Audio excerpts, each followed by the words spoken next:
Ladies and gentlemen, welcome to part 2 of our first Patreon Voters' Choice episode of the Nethercast. If you've already tuned into part 1, you know that the premise of this episode is Shad, Smokeman, and I, Razor, are theory crafting which characters we would have kept or killed off and where we'd have taken their stories after Armageddon if the story had kept going instead of a reboot. Last time, Smokeman and Shad ran through their ideas. So that brings us to my pitch, and I have some OCs, some vague ideas, but it's a little cringe to go into that level of fan fiction. So I'm going to leave them out except for the ones that are absolutely necessary to talk about plot. And maybe if there's an interest in the comments to this video, we'll do a separate video where I talk about my ideas for, like, my OC donut steals. Okay. But the main thing that I would do after Armageddon is I would plan out, like, a full trilogy, 3 games, and I would actually plan them all before I did the first one, which is the thing that they never fucking do, is plan ahead. Like, I'd have the actual, like, plot of the full trilogy, beginning, middle, and end, in mind before I did anything, so that it would feel fucking consistent and not be made up every time.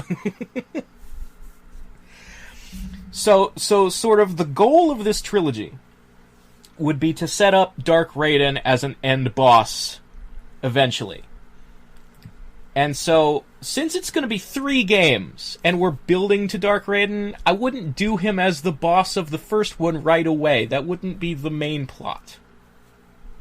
I would probably do it like MK 1, 2, and 3 did, where the first one has some other, like the Shang Tsung equivalent is the end boss, and then Dark Raiden is the big thing of the second and the third. So, like, he suffers, like, a form of defeat, but isn't defeated at the end of the second. Maybe he actually scores a victory of his own to make the stakes even higher in the third one. And maybe the third one, so that you're not repeating the same boss fight, maybe he ascends to become an avatar for the one being to make it even, like, a bigger thing in that third one. But as far as the first in the trilogy goes, there are a couple things that I would have to retcon to set things up. Mostly little details of deception in Armageddon. For example, like I said about Kenshi quitting the Special Forces, I'm walking that back. Just because I think it's better for Kenshi's character for him to remain with the Special Forces. Another thing I'm walking back is in the Armageddon bios, somehow Fujin and Kung Lao just knew at the start of Armageddon, oh yeah, Dark Raiden's Raiden has gone evil, and he's the one who brought zombie Liu Kang up. Like, I think they should have to discover that, you know? They should have to work for it. So, I would present it as though where zombie Liu Kang came from is still a mystery, and Raiden, everybody still thinks Raiden is dead after he blew himself up in deception, except throughout Armageddon and the first game in my trilogy, people occasionally see glimpses of Raiden, like, secretly doing things, and they're like, wait, is that Raiden? Isn't he dead? That way you get the, like, this mystery and this build-up to when he finally comes back. So those are just some little details. So the main plot of my first in the trilogy would be focus on the fact that most, if not all, of the past main bosses in the series are dead. Like, dead after Armageddon. So, sort of like the MKX comic, and again, I started coming up with this in 2008, so it's kind of like a great minds think alike thing, although it feels weird to give Kittleson that much of a compliment. I was going to center the plot around an Outworld civil war. And what I was going to do is bring back the idea of the Mortal Kombat tournament, not to settle a dispute between two realms, but to settle a dispute inside one realm.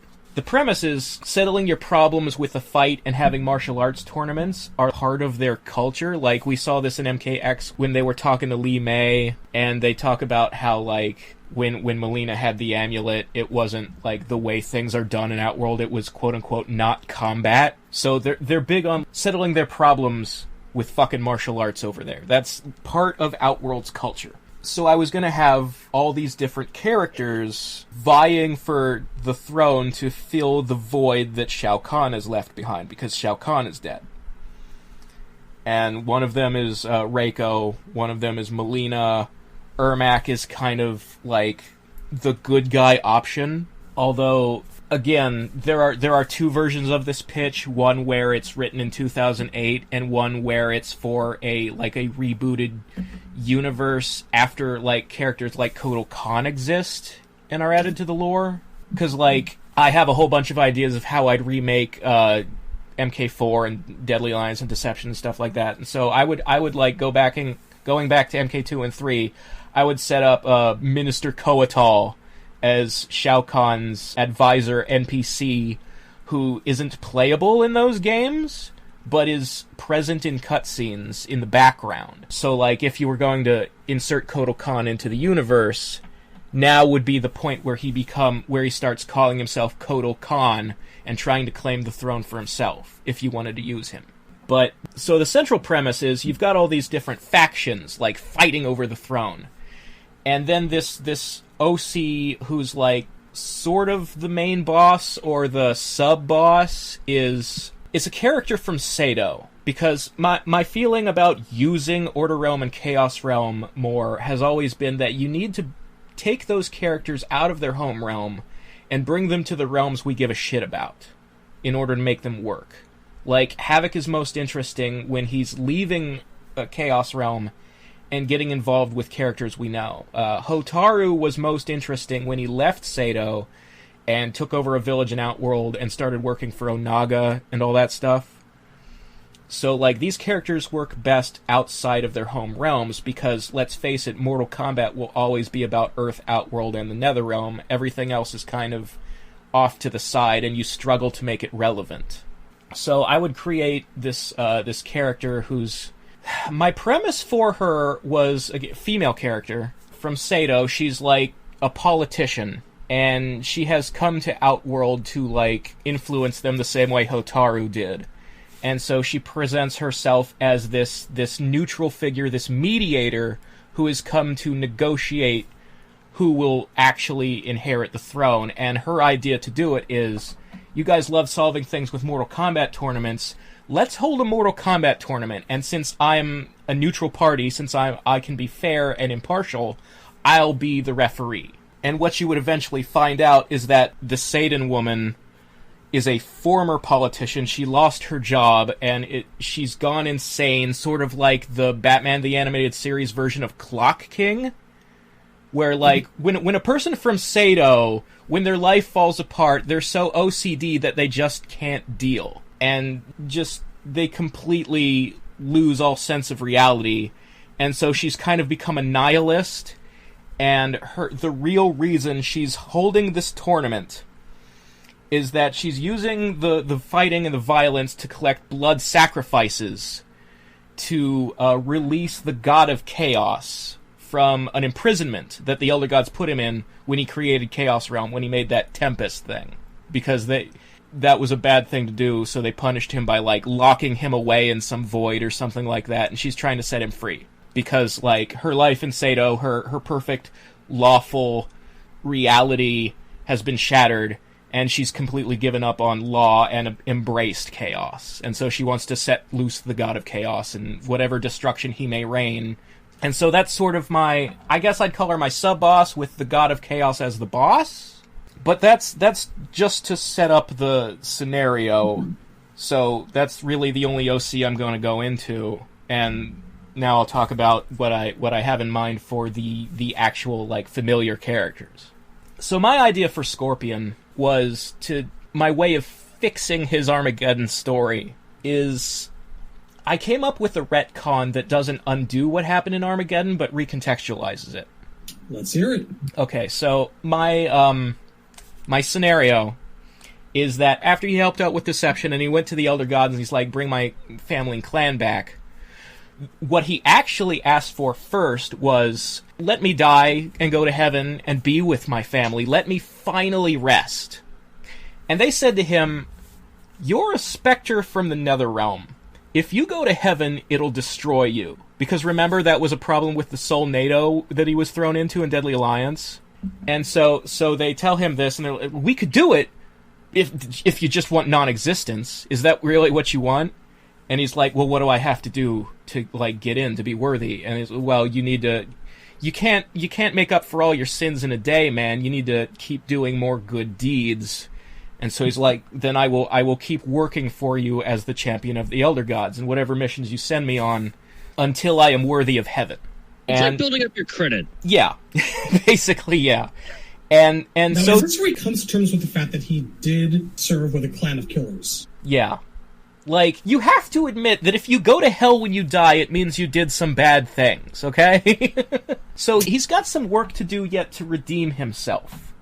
So he agrees to continue being the champion of the Elder Gods, and the Elder Gods say, to make you better at your job, we will resurrect the members of your clan who are currently in hell because they were also bad assassins when they died.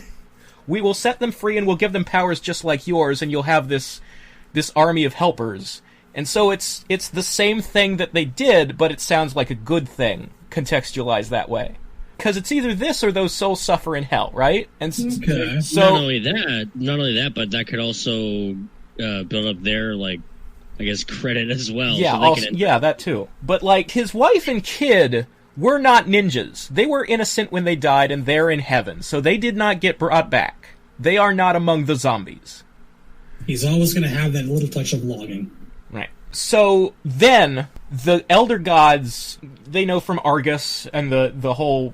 They know the prophecy is coming true. Armageddon is about to happen. So they send Scorpion and his zombie clan out to investigate. And when Scorpion travels through the realms, for some reason his memories change, and he is tricked into believing the Elder Gods betrayed him, and he asked for his clan back, and they were brought back as zombies, and that's, he is mad at them and wants revenge on them.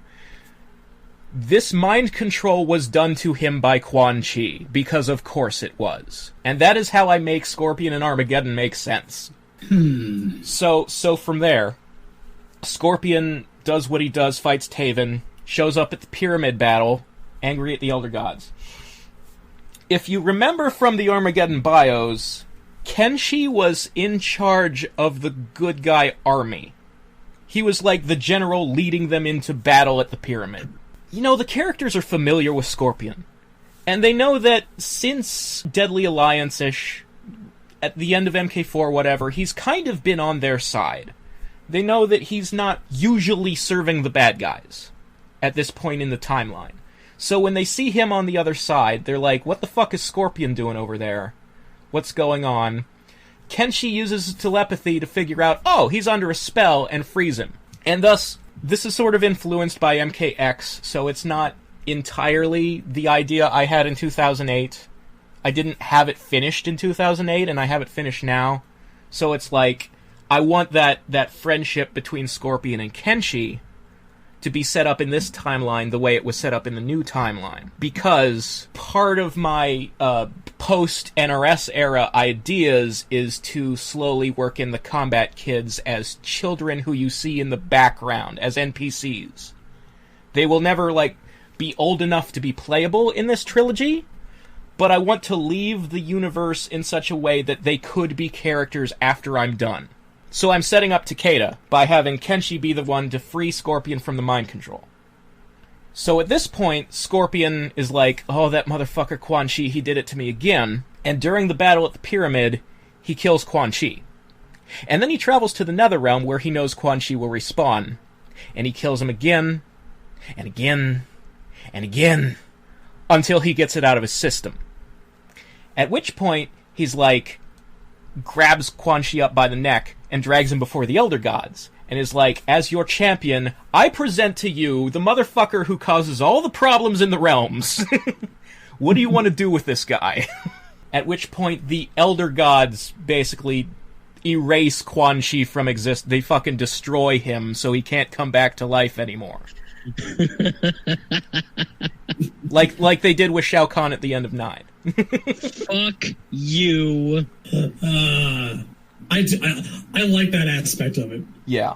Just erasing the fucking problem. Just fucking delete. So, with Scorpion having tracked down the cause of most of the game's plots, and brought him before the Elder Gods, doing his job as the champion, helping to save the realms, they're like, this gives us an idea. One of the reasons things keep happening, one of the reasons Quan Chi and Shinnok keep causing trouble, is because they keep bringing back the dead. So, look, there's no more Kamidogus to hunt down. The champion of the Elder Gods' new mission, you take your clan of zombies, and you go down to the Netherrealm, and you guard the gates, and you are, essentially, your job is to prevent resurrections. If people get out of hell, you're the bounty hunter who brings them back. And you keep doing this until you've redeemed yourself and can get into heaven. So he's Ghost Rider now, just legit. Basically kind of Ghost Rider.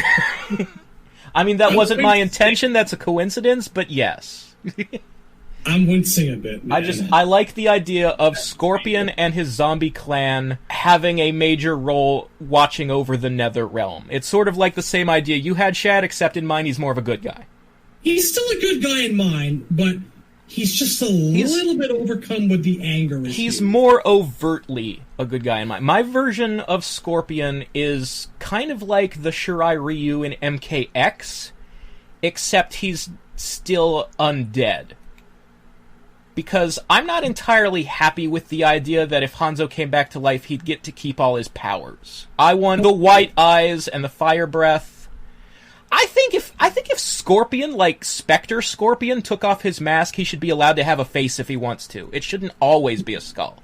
So you can still have the look of Hanzo Hazashi, but with his eyes white. Yeah, I like it. Yeah, and also this means that in the future when Takeda is left in Scorpion's care, he's growing up in a really fucked up environment. Like, I really like the idea of like a more dark and edgy Takeda, because it doesn't make sense that a man with his backstory, like his anger at his father for never being there and for getting his mother killed and being raised by a ninja clan by an edgy guy who breathes fire, like he shouldn't be a nerd, he should be an edgelord. Crawling in my skin, baby. It must be hot down there, fuck. It's no better working for the Lin Kuei. Imagine not having cryomancy powers, but being a member of that clan. He forces you to live at the North Pole.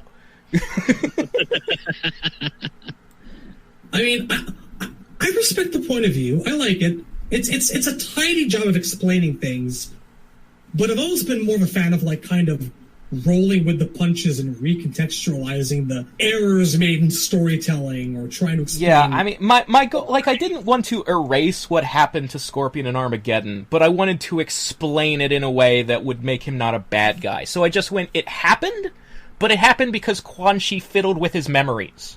Mine is just, it's a moment of weakness and vulnerability, like with Goro, you know? That's fair. Just that extra bit, that bad day that pushes you over the edge to do some terrible shit.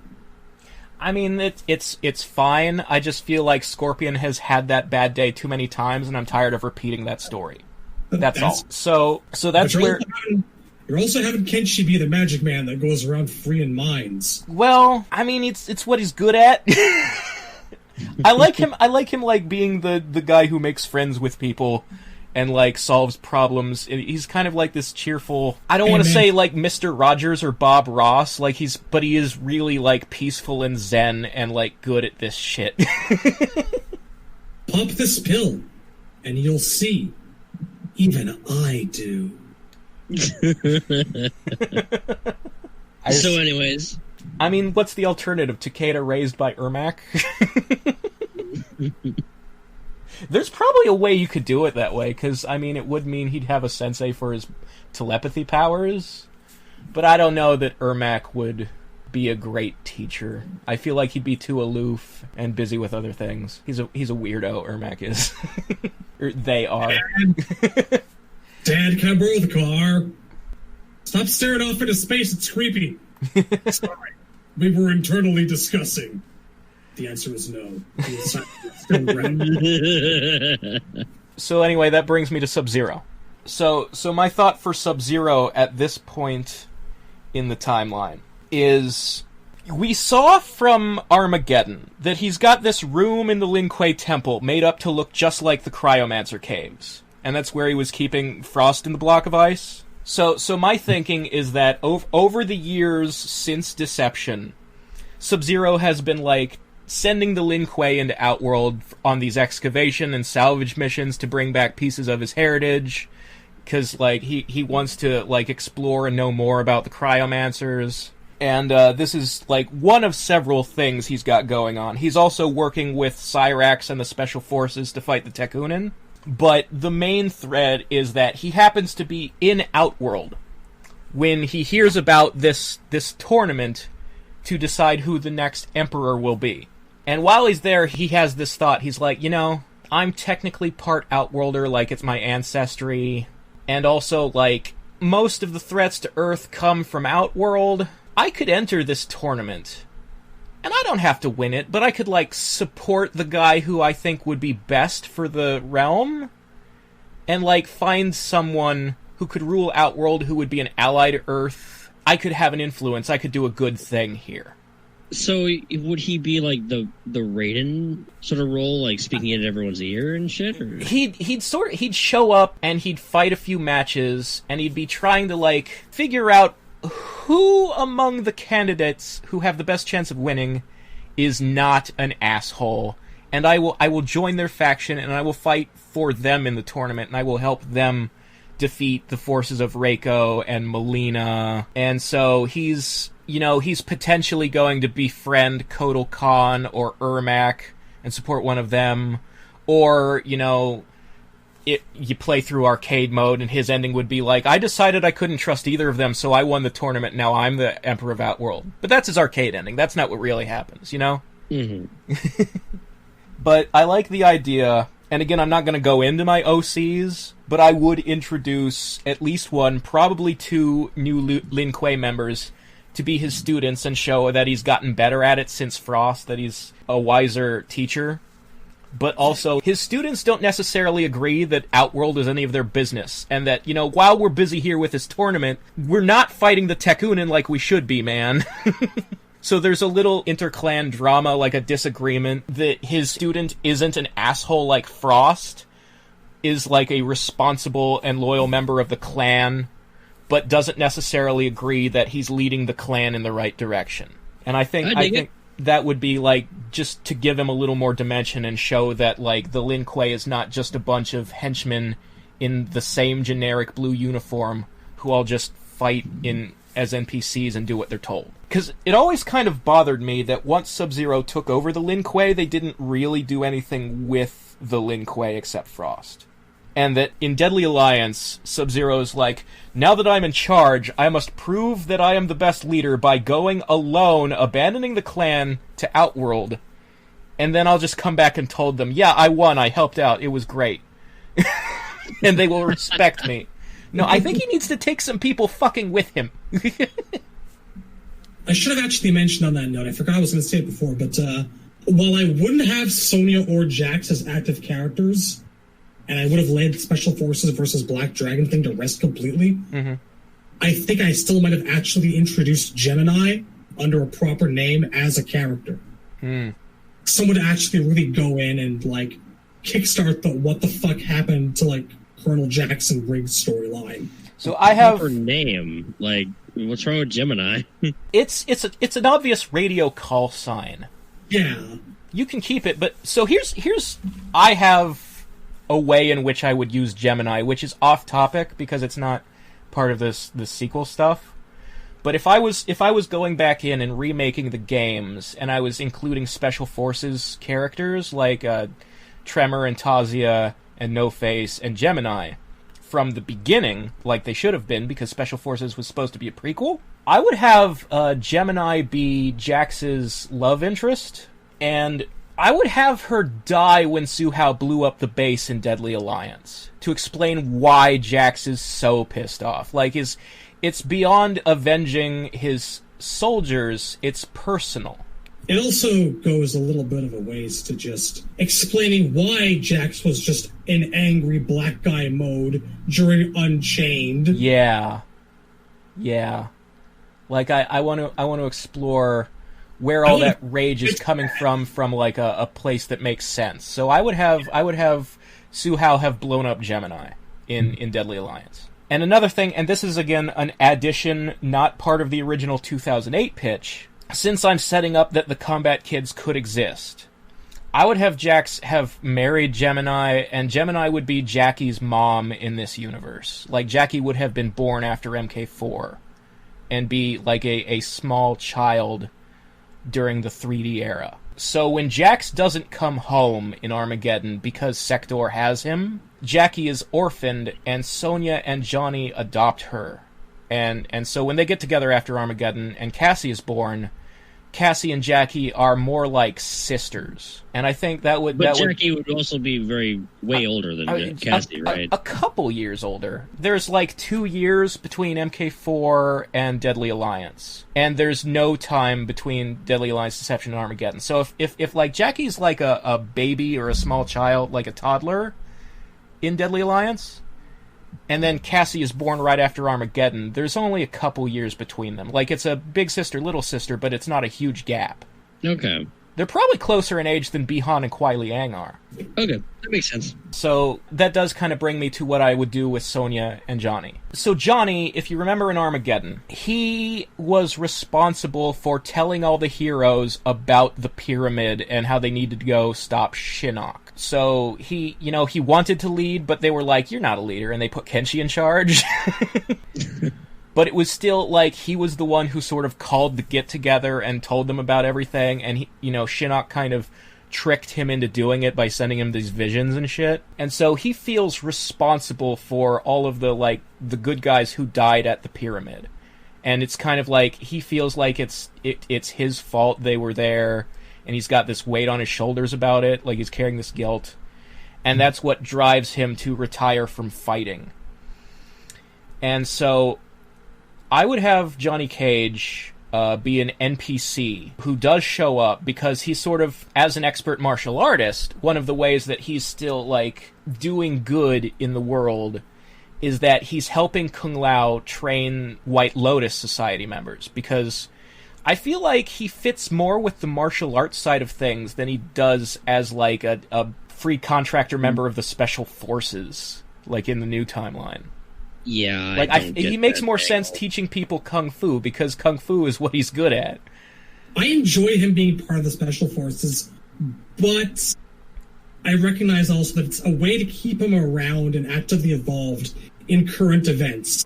I just feel like the military command structure doesn't fit Johnny's personality. Whereas, like, if he shows up as a favor to his kung fu buddies to teach their students moves, that feels more natural to me. It's an alternate way to mature him, but I do agree that, yeah, there are other ways to do it. I just don't particularly object to the MK11 way of doing it. Right. MK11. The other thing I would say is, like, obviously he's still continuing his movie career, but he's sort of stepped away from the whole idea of making MK films where he rewrites the story so that he was the hero. Like, he's not doing that anymore. He's actually, like, the producer of a bunch of, like, true documentaries about what really happened. And this is his way of, like, tributing his dead friends. I could see that. I really like that. Yeah. So, Sonya, meanwhile, has become the director of the Outworld Investigation Agency because Jax is gone. And I'm specifically using the term director because, Nick Fury, director of S.H.I.E.L.D., the guy in charge of the FBI is called the director. The OIA is an agency. It's not the Special Forces. Oh shit, she'd look amazing with an eye patch. You could do that. It might be a little on the nose. But yeah, like, I would... She's like 40-some years old, so it's about time for a fucking desk job. And also, she has a daughter now, 2 if you count adopting Jackie. So that explains why Sonya is in an NPC role and is not going out in the field and risking herself. She has to worry about her fucking kids. And she's a more responsible mom than in the new timeline. Also developed a really bad cigar habit, but that's neither here or there.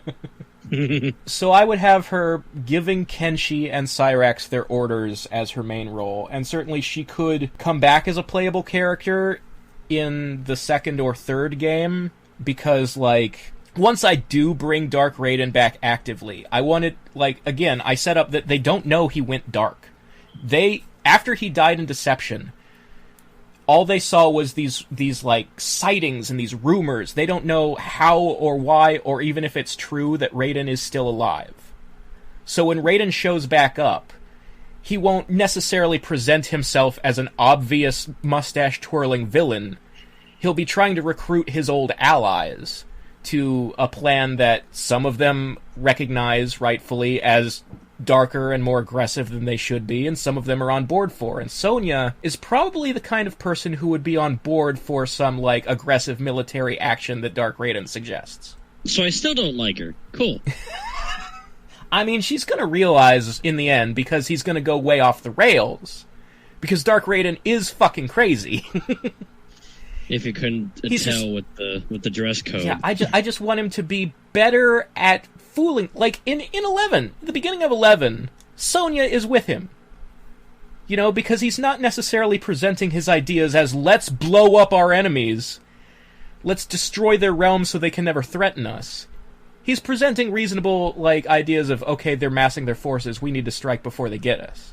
It's military tactics that she recognizes. Right. So Sonya would sort of sit out the first one, but when Raiden comes back in 2 and 3, she would come back. Okay. So up to the point where he's like, maybe we should just nuke this entire realm to prevent any possibility of it. Wait a minute. Yeah.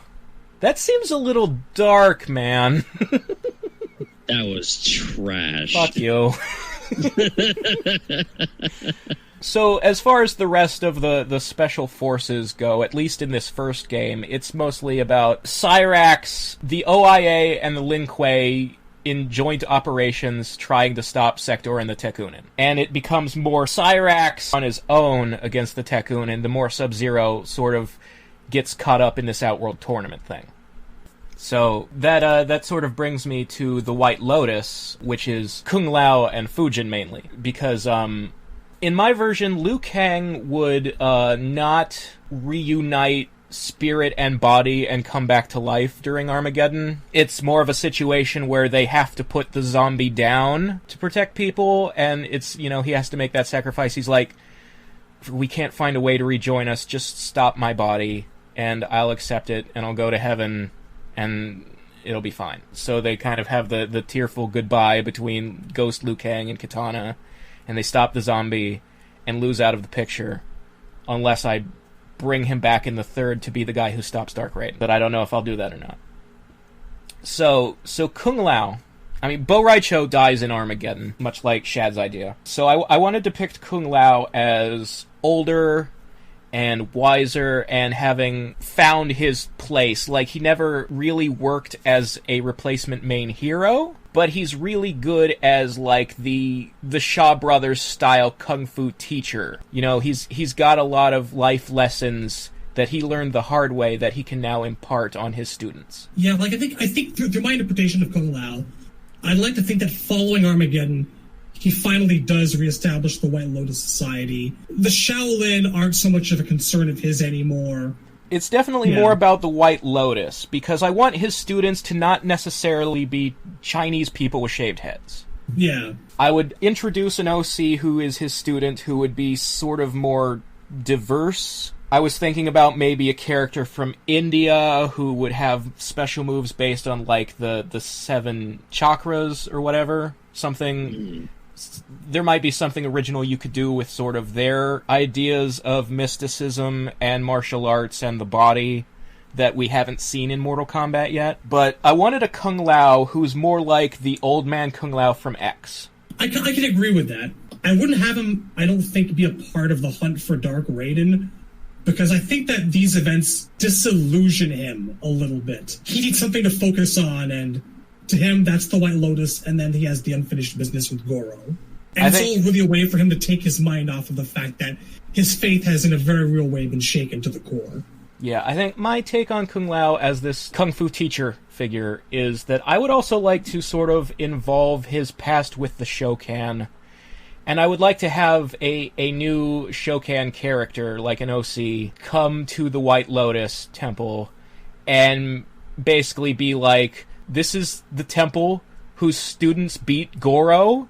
You look like a bunch of weaklings to me. And he, knocks some shit over, and he starts a fight with Kung Lao, and he beats him. Doesn't necessarily kill him, but, embarrasses him. It's sort of like the dojo versus dojo scenario you see in old Hong Kong movies, yes. Yeah, so he just... this fucking sick. Yeah, this big guy just shows up, and he, rips down some signs, and he beats up Kung Lao, and he's like, your dojo is shit. And if you have anybody who can challenge me, you come to the Outworld tournament, you fight me, and you prove yourself. And then he just walks out. Mic drop. And that's the motivation of Kung Lao's student, is to show up at this tournament just to beat that Shokan and, save the honor of the White Lotus Society and redeem her teacher who lost the fight. It's very Fist of Fury. Yeah. Does she use his bent hat as a weapon? Like melee? Perhaps on her forearm? Might be able to work that in there somewhere. So that brings us to Fujin, who, his main thing would be investigating these Raiden sightings, trying to figure out what's going on there. And so, as the rightful protector of Earthrealm, it's hard for him to have a major role in the first game because it's so centered on this thing that's happening in Outworld that doesn't necessarily involve him. But his investigation might somehow lead him to find out what this Satan woman who's in charge of the tournament is up to, and he might be like, okay, the God of Chaos cannot come back. That guy was an asshole. And so that might cross him over into the main plot. Or if not, you could just keep the thread of him being the guy who's trying to find if Raiden's still alive or not, what's up with him, and that'll make him, more of a major character in Game 2 and Game 3, where Dark Raiden is the actual big bad. So that takes us to the Outworld tournament, the factions involved. And like I said, one of them would be Mileena, who claims to be the rightful ruler, is, Shao Kahn's heir. And, for 5 minutes in Deception and Armageddon, she was in charge of Outworld by pretending to be Katana and having this army. And then Shao Kahn came back and she bent the knee. And so she's like, not this time, motherfucker. Daddy's gone. It's my turn now. So she's one faction, and the side that is loyal to her are the Tarkatans, obviously. And on another side, you have Reiko with his military strategic mind, and his campaign for why I should rule is, I am the military guy. If you want a strong Outworld, if you want Outworld to be like it was when Shao Kahn was in charge, you want me. And so the particularly military-minded, like the Centaurs, are with Reiko. The third faction, which doesn't necessarily exist in the 2008 version of this pitch, but does exist now, is Koatal becoming Kotal Khan. And basically, he represents all of the outcast races of Outworld, all the ones that Shao Kahn looked down on. His own people, the Oshtek, the villagers like that Li Mei used to represent. Anyone who didn't have a place of favor under Shao Kahn, Kotal is like, I will fight for you. I will represent a change in Outworld where there will be fairness and there will be unity and everybody will be equal. Will the Knock-Nada be part of that? The Knock-Nada will probably side with, Reiko, because he's the one most like Shao Kahn, and Shao Kahn was willing to... Collector in particular benefited under Shao Kahn. So he wants to support whoever's policies are like Khan's policy. Well, was Collector really... He's just out for himself. I don't think he Yeah, really gave like a shit I don't think the Knock-Nodden race is necessarily unified in any kind of, like, I don't know that they'd all pick the same side. They are a slave faction, so they might sit out all together and be like, we aren't strong enough to have an influence in this. You know, they might feel like Kotal is the best choice, but that they can't do anything to help. I don't know that the Knock-Noddens would be a huge part of the plot outside of Collector himself, who would mostly be an NPC, because I don't see Collector as a fighter. I think he'd probably try to position himself as like an advisor, like somebody who is standing off to the side of Reiko and is egging him on and saying, don't do this, do that.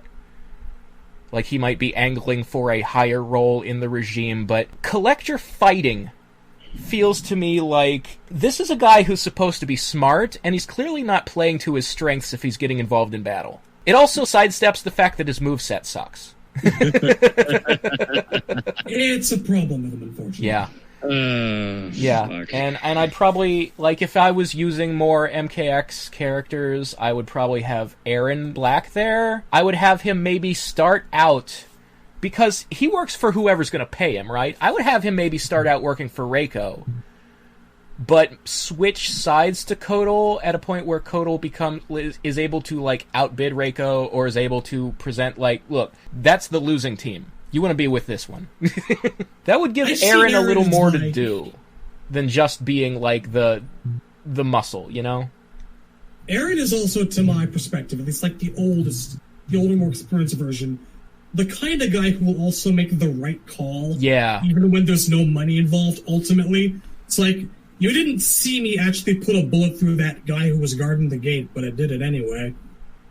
Yeah, I feel like Aaron's deal is that he would probably start out working for the money and not have, like, real skin in the game, and the longer it goes, the more his morals would speak up to him and be like, you're working for the wrong side, buddy, it's time to switch over. If I keep working for these assholes, there's no money. Also, they're gonna wreck everything. Yeah, That's why I'm doing this. The money would say start the game working for the bad guy.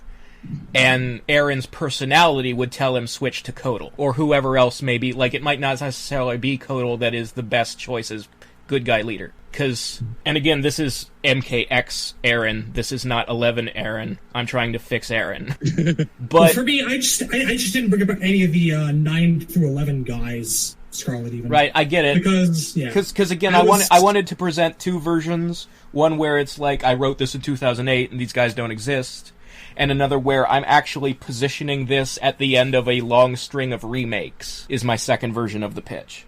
Fair. Because I do think, like, there are some adjustments that need to be made in, like, 4 and Deception to improve those games anyway. I would want the cleanest, most consistent, best written possible timeline. And that timeline would not necessarily be to take MK1 through Armageddon as they were written. It would be to take them as I rewrite them. So, in both versions, though, Kotal Khan is not necessarily, again, the best good guy choice to win this tournament. The best choice might be Ermac, because if we're going with a post-Deception Ermac, we have sort of the closest thing Outworld has to a hero of their own. He is the most powerful, most of a same mind as Liu Kang, of good guy temperament. And another thing that I would have happen is, in Armageddon, when Sindel dies, that's when the Jared inside Ermac sort of wakes up. And so he's sort of there for Sindel's, like, last moments to comfort her, and then to, like, avenge her, whichever character killed her. And so that would sort of be where I would allow the Jared is one of the souls in Ermac thing to be a thing. So after that event, Ermac is sort of torn between the Jared in him would like to go to Edenia and be with Kitana, and even though he's more, like, he's not just her father and he can't, like, be that to her, it would be too weird. He would at least like to be her advisor or do something for her, but Jared is 1 out of 10,000 souls, and the other 9,999 are saying, we have a responsibility to Outworld. We need to protect this realm. We're the only one they have. All of their other heroes either never existed or are dead now. And so that's sort of a struggle that he has to make a choice to be like, I would like to go to Edenia and be with Kitana, but I'm going to stay here in Outworld and be their hero, because that I'm the only one they have. And so maybe he's the guy who characters like Sub-Zero end up supporting to win the tournament. Maybe Kotal cedes the position to him when he realizes that Ermac is the better leader in this universe. Mm-hmm. And that brings us to Smoke and Sareena, Lin Kuei adjacent characters. One of the things that I would like to address in terms of stuff that happened to Smoke in Deception, the idea that he's an Enenra wasn't invented until 9.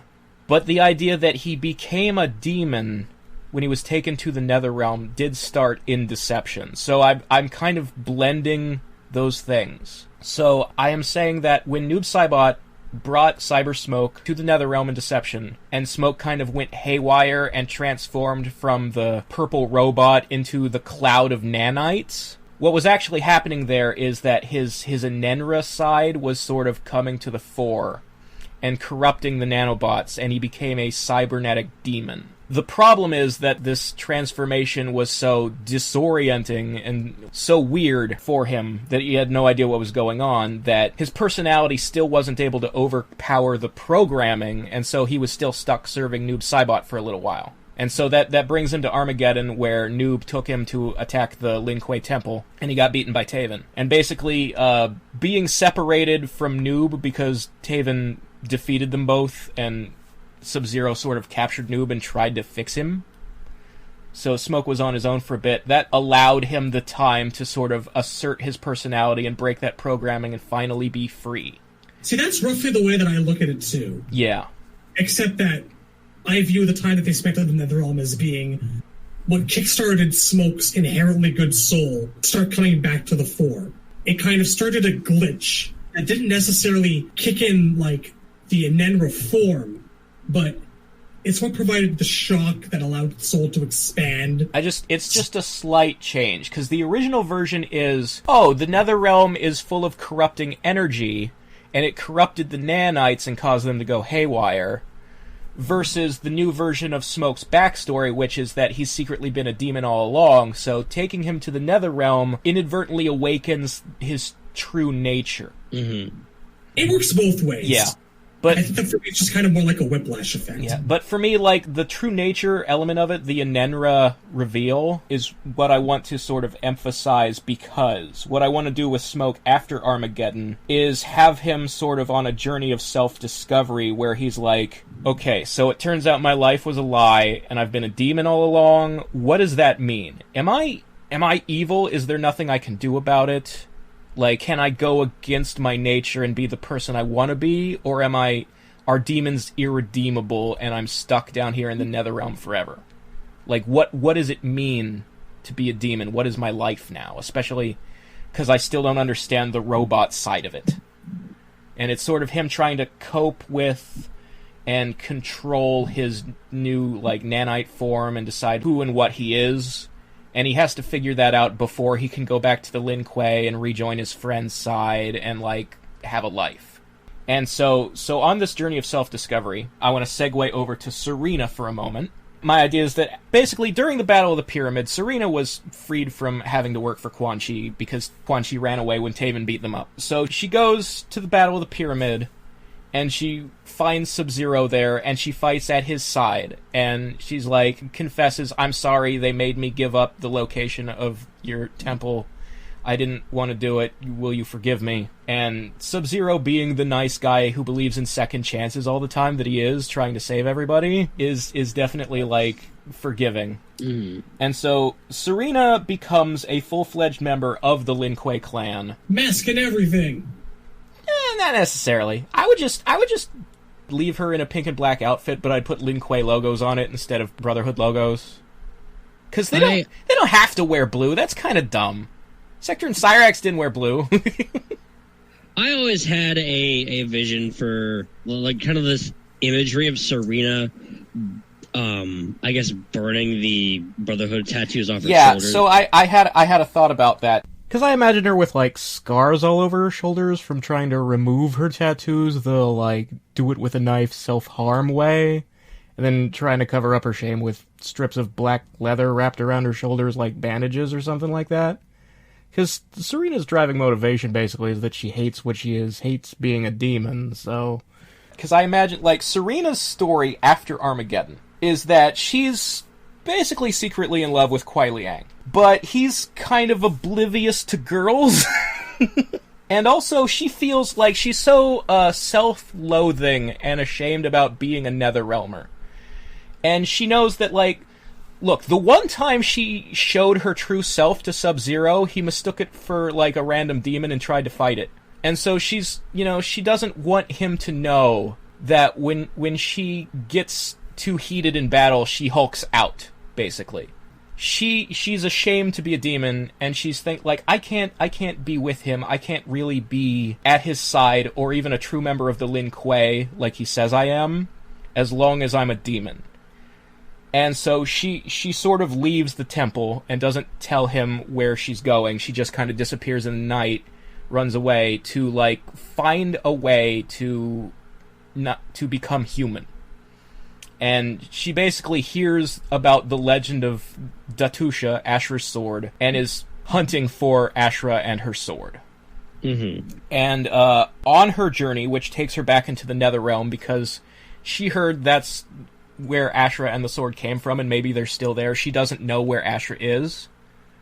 So on her journey into the Netherrealm, she happens to run into Smoke.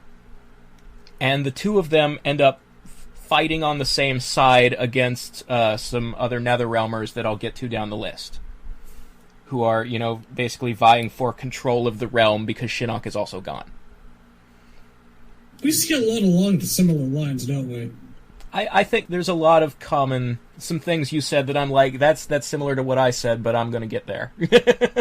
You've got, like, yours are more fleshed out. We can see where, like, the paths kind of are meant to intertwine, sort of, the logical destinations. Right, so Sareena, who is a demon but wants to be good and human, and Smoke, who is a demon but wants to be good and human, they kind of roll together on the road for a while, and they sort of help each other heal and come to terms. In hell? On the road, fighting other demons in hell, yes. Okay. Hell is a big place. There are motorcycles, plenty of room for road trips. But they sort of... Sareena doesn't necessarily find Ashra and the sword until, like, the second game in the series. Like, she and Smoke spend the first game kind of getting against their better judgment involved in shenanigans that the Netherrealm characters are up to. But in Game 2, when Sareena does find Ashra and the sword, she'll sort of end up faced with, like, she will find out about, like, the mind control and the vampire slaying, and she'll have to choose, like, is it worth it to become a human, but the sword also takes over your mind? Like, is that a sacrifice I'm willing to make? Do I think maybe I can get the good part of having the sword and then overcome the brainwashing? Or do I not want to risk it? Will I learn to accept who I am rather than chase this obviously cursed artifact that promises to make me human? Like, is it worth it? So that's sort of her struggle in the future games. And also, if she does want to take the sword, she'll have to fight Ashra for it. And obviously, like, being on the road with her and learning that being a demon doesn't mean you have to be evil, and also learning to control his nanites. Smoke will eventually learn to, like, choose what his nano-smoke body looks like, and he'll be able to make himself look more human and be more comfortable with it. Like, he'll probably look like human Smoke, but have, like, gray skin and some glowing red eyes, maybe, I don't know. Photo from Deep Space Nine kind of thing. Yeah, kind of like that. Like, the idea that he can control his powers enough to shapeshift and that he doesn't have to look like a robot if he doesn't want to will probably do a lot to make him feel better about being a robot. And so his journey on the first game will sort of allow him to heal and go back and actually team up with Sub-Zero in the future games, which is what we all really want to see. I wanted Smoke to be the agent of his own recovery, as opposed to Sub-Zero being burdened with the idea that, no, I have to fix all of my friends and loved ones who are broken. Speaking of the Netherrealm, is there who was on the throne of that shit? Now that there's like a power vacuum. Right. So I want to go back a little bit to Armageddon. Like I set up that I had like a semi-funny, semi-serious way that Shujinko dies. So in my conception of the battle at the pyramid, there are 64 people there at once, and Shujinko can absorb all of them at the same time. And he thinks this is a great idea, because he'll be invincible and he'll be able to stop all the bad guys, right? It's taken literally seconds before disaster. Right. So what actually happens if a human body absorbs the superpowers of 64 people at once is he fucking explodes. But he happens to be fighting Onaga and Shao Kahn when he explodes. Maybe Shinnok. Let's put Shinnok in the vicinity too, just because this is the best way to get some of these bosses off the board all at once. So my thinking is that when Shujinko blows up with this enormous amount of energy. Hey, remember why Armageddon was happening in the first place? What Argus was afraid of is that too many people with too many powers was going to rip open the fabric of the realms. Oh, God. Good job, dumbass! So when Shujinko fucking blows up, he creates a black hole, basically. I refer to it as the Black Portal. It doesn't go to another realm. It goes to non-existence. And it happens to be large enough that it catches Onaga, Shinnok, and Shao Kahn in it, because Shujinko was trying to take these guys out when he went. So, those guys are gone forever. Just no afterlife. Get fucking bodied. Holy shit. Right. So, the problem is... Yeah, but... I feel like Shujinko doing it by accident is a bit much. It's sort of like I want to give him a moment where it doesn't happen instantly, like he's drawing in the power and suddenly he realizes, oh, my body can't handle this. I'm going to use the last of my strength to take you motherfuckers with me and do one last good thing.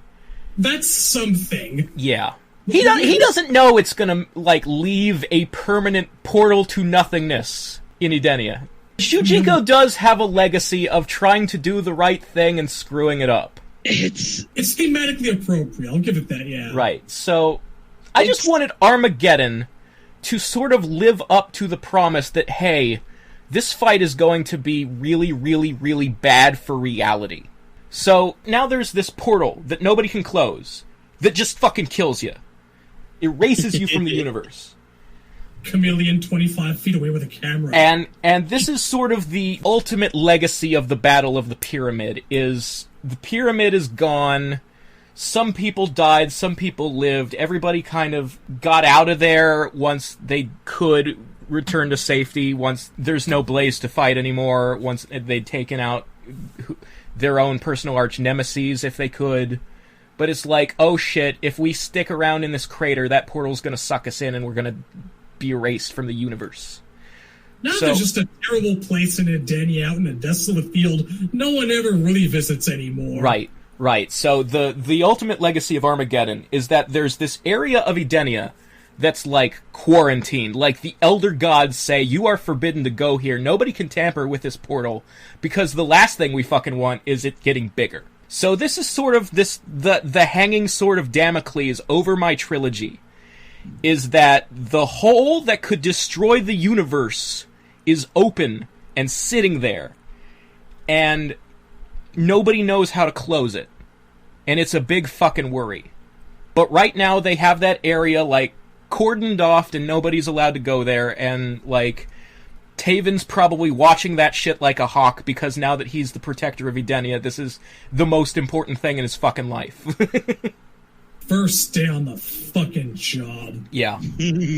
So the other thing is that supposedly when you kill Blaze, the energy was supposed to go into him and make him a god, but there was excess energy that would pass through his armor and fuck up everybody else.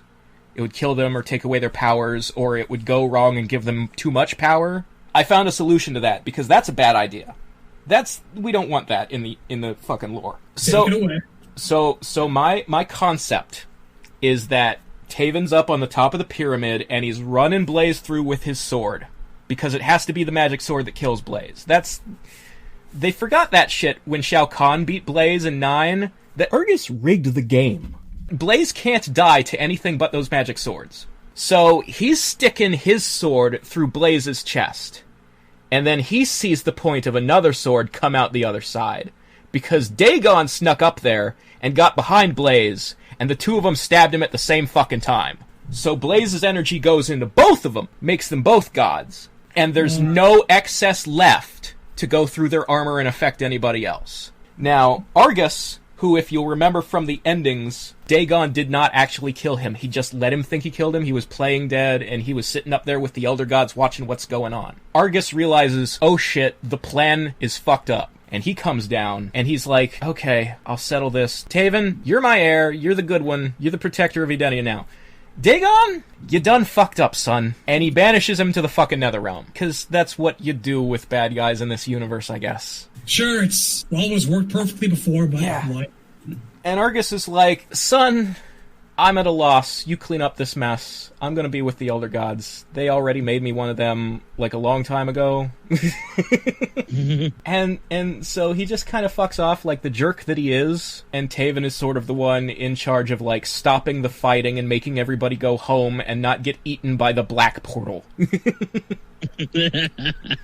And so Taven's pretty fucking busy keeping Edenia from eating the rest of the universe. And so that's kind of like, he's on the sidelines in Game 1, but he'll come back in Game 2 and 3, because you know that black portal isn't just going to sit there and nobody's going to fuck with it, right? You can't hang that Chekhov's gun in the wall and never fire it. I mean, the one being has got to find his way around eventually, right? Right. And I'm going to let you in on when Dark Raiden finally decides to start making his moves and, like, recruiting allies. He's not going to be like, yo, Outworld are the problem. He's going to be, yo, Edenia is the problem. That shit's going to eat the universe if we let it. We got to do something to stop that. Of course. Which sounds like a good idea until he's like, the solution is to destroy Edenia. God of wonder, God of blunder. Never gets better with him, does it? Right. So with her mother dead as the new queen of Edenia, Kitana obviously has a lot on her plate. So I'm thinking Kitana actually sits out the first game, sort of presents as an NPC the same way Sonya does, where she has to stay on the throne, has to take care of problems in her own realm. Her and Taven are, like, putting their heads together. How do we close this fucking black hole? I don't know. And so this game would be Jade's first chance, I guess since Deception, but Sindel was in Deception too. This is really her first time where she gets to be sort of the star of the Edenia plot, where, like, yo, Kitana's not in this game, it's just me, I get to do things. And so my thought for Jade's role in the story is that, obviously, before she became queen, it was very important to Kitana to make treaties with Outworlders, and try to, like, make peace between the two realms, and keep those political alliances together, because the moment you're not looking, Shao Kahn's gonna turn Goro against you. Now Goro dies in the Battle of Armageddon. We're not gonna worry about, in fact, any of the existing Shokan. We're gonna stick with that new guy I came up with, who shows up to the White Lotus to be like, fuck your dojo. His whole thing is that, you know, he wants to prove himself stronger than the old rulers were by taking out the guys who took out Goro in the tournament long ago. It's like, look, I'm better than Goro was, put me on the throne, because, like, all of the past rulers are dead. So Kitana, though, she's like, I'm busy. Edenia's got fucking problems. But I want you to go to Outworld as, like, my emissary, like, my ambassador, and just, like, help those people, and so we can maybe sort of keep that bridge built between us, so that maybe when we need help, they can come to our aid with this fucking black hole problem. So Jade goes to Outworld, and her deal is to, like, I didn't name a side in the Civil War. The Shokan haven't taken one yet. They're still trying to decide whether they should support somebody or whether they should put their own hat in the ring to take over Outworld.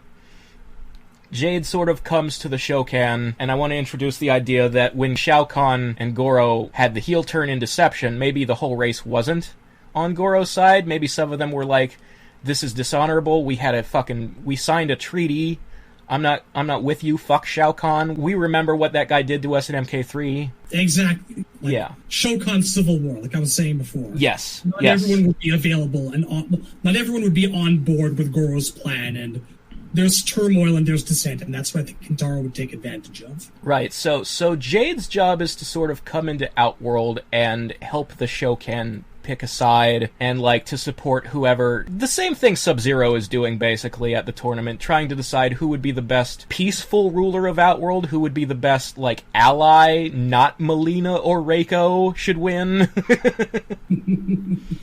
And this might be an opportunity to, in another timeline, introduce her and Kotal to each other and have them actually, like, meet and see if you can make a chemistry between them instead of saying one existed off screen back in time. I don't know if that will work or not. Like, I'm not necessarily pro that ship. But if you were going to do it, this would be the better way. I don't mind it one way or another. Yeah, I don't know. I'm just, it's in my book, it's not like she had a lot of backstory apart from the Katana connection before there anyway. It's an opportunity to flesh it out, to build one between them instead of saying one existed before we met them. Right, I'm not opposed to that. Yeah.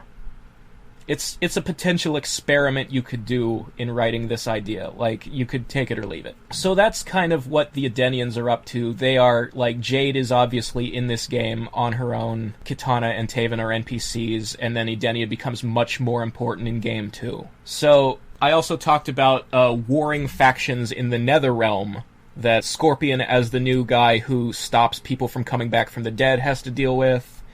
And that Sareena and Smoke sort of get caught up fighting against, trying to prevent them from coming to power. So my first pitch is that in all of the chaos, in all of the shit that went down at the pyramid, hey, what happened to Shinnok's amulet? Well, my proposal is that Tanya has it, because I sort of always pictured her as the unspoken apprentice to Quan Chi after MK4. Like, she was sort of... If there was anybody who was like a student learning the dark arts, who could sort of take over his role when he's gone, I think it's her. Makes sense, especially with the whole backstabbing shit. Right. So I have Tanya, like, picking up the amulet and venturing into the Netherrealm to raid the libraries of Quan Chi, all the books of magic and the artifacts that he's collected, and learn what he knew and sort of try to take over his spot. And so she's trying to, like, claim Quan Chi's place as the arch-sorceress of the Netherrealm. And there are other people who are like, I want the throne. In particular, Draman. I would like to explore a take on Draman where the face of Kunlo, the mask he wears, actually does its job of making him sane, preventing him from being just a dumb demon. It gives him the intelligence that he had when he was alive as a warlord. And Draman obviously must have been using that intelligence off-screen in the franchise to become not just a demon who tortures, but the demon in charge of torture. Draman is the MK Universe's Pinhead. He is more intelligent and more well-spoken than Deadly Alliance and Deception would have you believe, in my conception of the character. And he is given his position of authority already in the Netherrealm. He believes he is the best suited to assume the throne in the absence of Quan Chi and Shinnok. I really love this idea, because I think that you could actually do some real Hellraiser shit with his version of the Netherrealm, where Shinnok's version of the Netherrealm is just, at least at the first plane, the sort of pseudo-Earthrealm type shit. Shinnok never wanted to rule the Netherrealm. He didn't want to, like, think about the prison aspect and the torturing people and the punishing the damned. He wanted to put all that out of his mind and pretend that he was ruling a realm of living people.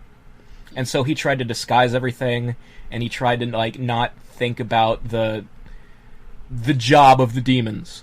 Whereas Draman was... He's someone who actually likes being in hell. Yeah, Draman is a sadist, like, literally Pinhead. Like, he has probably gotten to the point where he gets off sexually on the sadomasochism of it.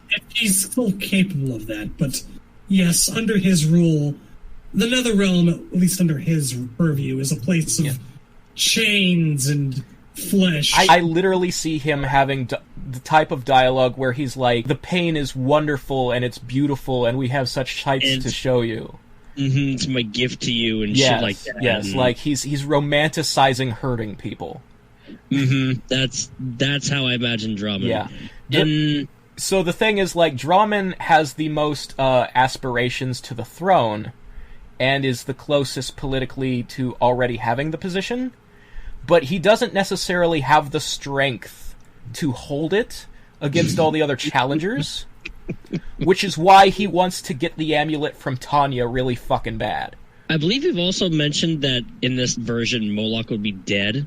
Yeah, so I don't think, like, I like Moloch as a one-shot character. I think there's things you can do with his design, and I really like the idea that there's this legend that the owl carries the ball, and once a year it'll drop it somewhere, and wherever it drops it, he emerges from the ground as this curse that goes on a rampage, and it's just sort of this old folk tale about this force of nature. Like, I like that about Moloch. But there's not much you can do with, like, putting Moloch in more than one game. So I would try to emphasize that as much as possible when he's in Deadly Alliance, and maybe even Armageddon. But I would move on from Moloch, and I would want to give Draman a more intelligent henchman. Someone who's also like a big muscle man, but is not just a gorilla. Which is why I would bring back Su Hao. Oh, yes. And I think part of the only way this will work is if I've remade some games before this and I've had a chance to try and fix Su Hao and make people like him. But I do like the idea from his Armageddon ending. Like, there are very, very few Armageddon endings that aren't just batshit insane, that have no context, don't make sense. They're just weird as fuck. Like, you know, Kintaro getting swords with the powers of fire, ice, order, and chaos. What the fuck does anything have to do with anything there? Nothing. No, it's just dumb. But Su Hao was one of the very, very rare few whose endings actually kinda made sense. Because Su Hao's story is that he went through this military experiment to become the perfect super soldier. And part of this experiment involved removing his emotions so that he doesn't experience ambition. You know, he's not really capable of betrayal. He's just a good soldier who follows orders because the part of him that wants things for himself is dead. So when he dies and goes to hell, that nature is enhanced. And he's just like Draman. Draman is a man who died and went to hell and did not have to be transformed into a demon. He became one on his own. Su Hao, when he dies, just like Draman, becomes a demon on his own because he has this horrible true nature that is so powerful that when the Netherrealm enhances it, it turns him into an Oni. And Su Hao, the man who wants nothing, who is empty inside, becomes the personification of emptiness and nihilism and desolation, is what the Armageddon ending says. And I think that actually works. So I would have Su Hao be Draman's second in command, his muscle. And one of the clever little things that this sets up is, you remember I said that Dagon was sent to the Netherrealm? Su Hao worked for Dagon. So when Dagon wants to make a play for the throne, he can be like, hey, surprise, Su Hao is a sleeper agent, and he fucking kills Draman. You know? Because that's what Su Hao is good at. He's good at, like, joining groups, being a mole, and then, like, sabotaging them when the Red Dragon want him to. I like it. So that's I sort of see, like, there's this struggle for the amulet and the throne throughout the first game. Maybe it bleeds into the second. But by the end of things, I'm actually probably putting Dagon... Well, I'm having Dagon get the throne, but ultimately lose... Like, Scorpion ends up, by the end of Game 3, sort of putting down all challengers and being the ultimate authority of the Netherrealm, because that's the best way to keep things out of the wrong hands. At least Drama gets 2 games to himself. Yeah. That's nice. Yes, I'd actually keep Dagon out of the first game. Maybe have him show up in a cameo at the end of the first game. Like, he would be playable in the second game, and that's where he'd sort of turn Suhao on Draman and take the throne for himself. So, talking about Dagon, that brings me to the Red Dragon clan. What I'd like to do with them is sort of, like you pointed out, Karo did kind of destroy the whole gang and their base in Armageddon. But, like, with Dagon still around... So what I had in mind is that Cabal would die during Armageddon. And I'd probably have it happen at the hands of someone who was an ally of his in 3 and feels particularly betrayed by his turn. So either Stryker or maybe even Sonya. Like, I'd like to, if I were remaking the old games, really explore the idea of, during MK3, her having to learn to trust a Black Dragon because he switched sides. So, like, I feel like, because her whole thing has always been that it's hard for her to trust people because she's lost people and been hurt before, and it's like, that's kind of her thing. So for her to open up to somebody, and then that person ends up betraying them later, I think she'd be particularly wounded by that, and maybe she'd be the one to kill Cabal at the pyramid. So that would leave, I don't see Cobra, having a future. I don't think he'd make it in that fight. I just feel like it's probably one or the other, and if I had to choose one, Yeah, I'm sort of bummed that in Armageddon we saw both Kira and Cobra alive, that the fight between the two didn't happen. Because that was sort of the most interesting thing about Cabal's idea for the gang, was the whole survival of the fittest thing.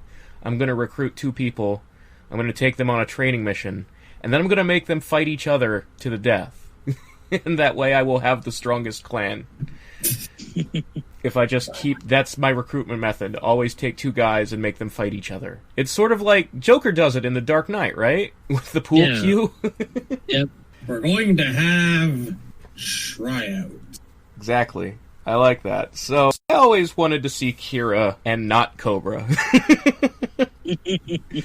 So my idea is that with Cabal dead, Kira is kind of the obvious choice to take over that gang. And I was thinking about how, like, if you go back into the original history, the Black Dragon gang 100 years ago were members of the Red Dragons who left because they didn't like how strict it was. They just wanted to be street thugs, and not like this inter-realm cult with all these, like, rules and discipline. And blackjack and hookers. Exactly. Start their own gang with blackjack and hookers. So, the thing about Cabal's version, though, was he was like, look, Kano's version was too fucking sloppy. We're gonna clean this shit up. So, it's disciplined. And Kira was the most disciplined one. That's why he recruited her, because she was, in D&D terms, lawful evil. So, I feel like, why wouldn't if the Black and Red Dragons are both kind of falling apart, why wouldn't they, this new version that's into the discipline and the strictness, be like, yo, let's get back together, let's reform as one gang? So I imagine, like, Kira running this, like, reunited Red Dragon gang, because all the Red Dragons are dead, and maybe, like, Dagon, though he's imprisoned in hell, is somehow in contact with her as, like, her patron, and so he's still connected to the whole thing, but she is the field commander, And the idea I had for her is that, she'd sort of be doing what Kano's been doing in the new timeline, selling weapons and shit to Outworld, trying to make a profit off of the other realms and their internal strife and shit. Kind of like what Kano is doing between Kotal and Melina in X. But the modern version of my pitch, the not 2008 version, would include Scarlet. And what I was thinking for Scarlet, and my view of Scarlet is completely counter to the MK11 version. I like the idea that she was a mindless golem made of blood. that she didn't have a personality in the original trilogy and whatnot, and she was just, like... Ever since they introduced the talking, the intros at the beginning of every fight, every character in Mortal Kombat is chatty. They all kind of have the same, like, snarkiness to their personalities, and they're getting a little too similar to each other, and that bothers me. So I'd like to see more soft-spoken characters, more wise characters who are like, it's better to keep your mouth shut and be thought a fool than to open your mouth and remove all doubt. You know, somebody like that is who, like, a Reiko or a Raiden should be sometimes. Right. Like, they don't always have to run their fucking mouth. So the idea of a character who is completely mute, like a mindless golem sort of character, I think there's room for at least one somewhere in the franchise. But I will admit that that's also, like, not sustainably interesting. So my thought is that Scarlet, once she's sort of free because Shao Kahn's dead, she has to develop a mind of her own, the same way Ermac did in Deception. And so I imagine this scenario where, in the aftermath of Armageddon, things got so weird and characters got so scattered that Scarlet somehow ended up in Earthrealm.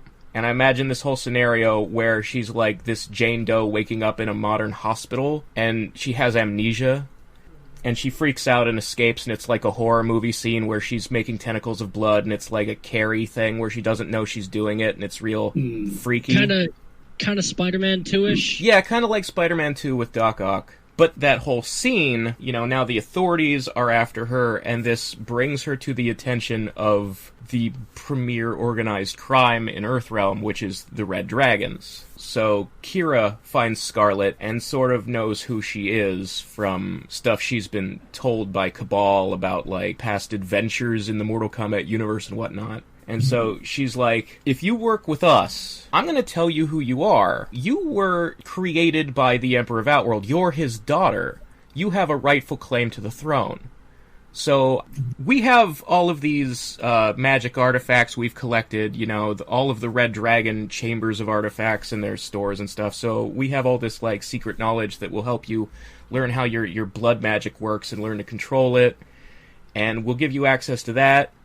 And then in exchange, when we help you win this Outworld tournament for the throne, we'll be your right hand. The Red Dragons will be like Outworld's Gestapo, or whatever. And so that was kind of what I was imagining for those two characters.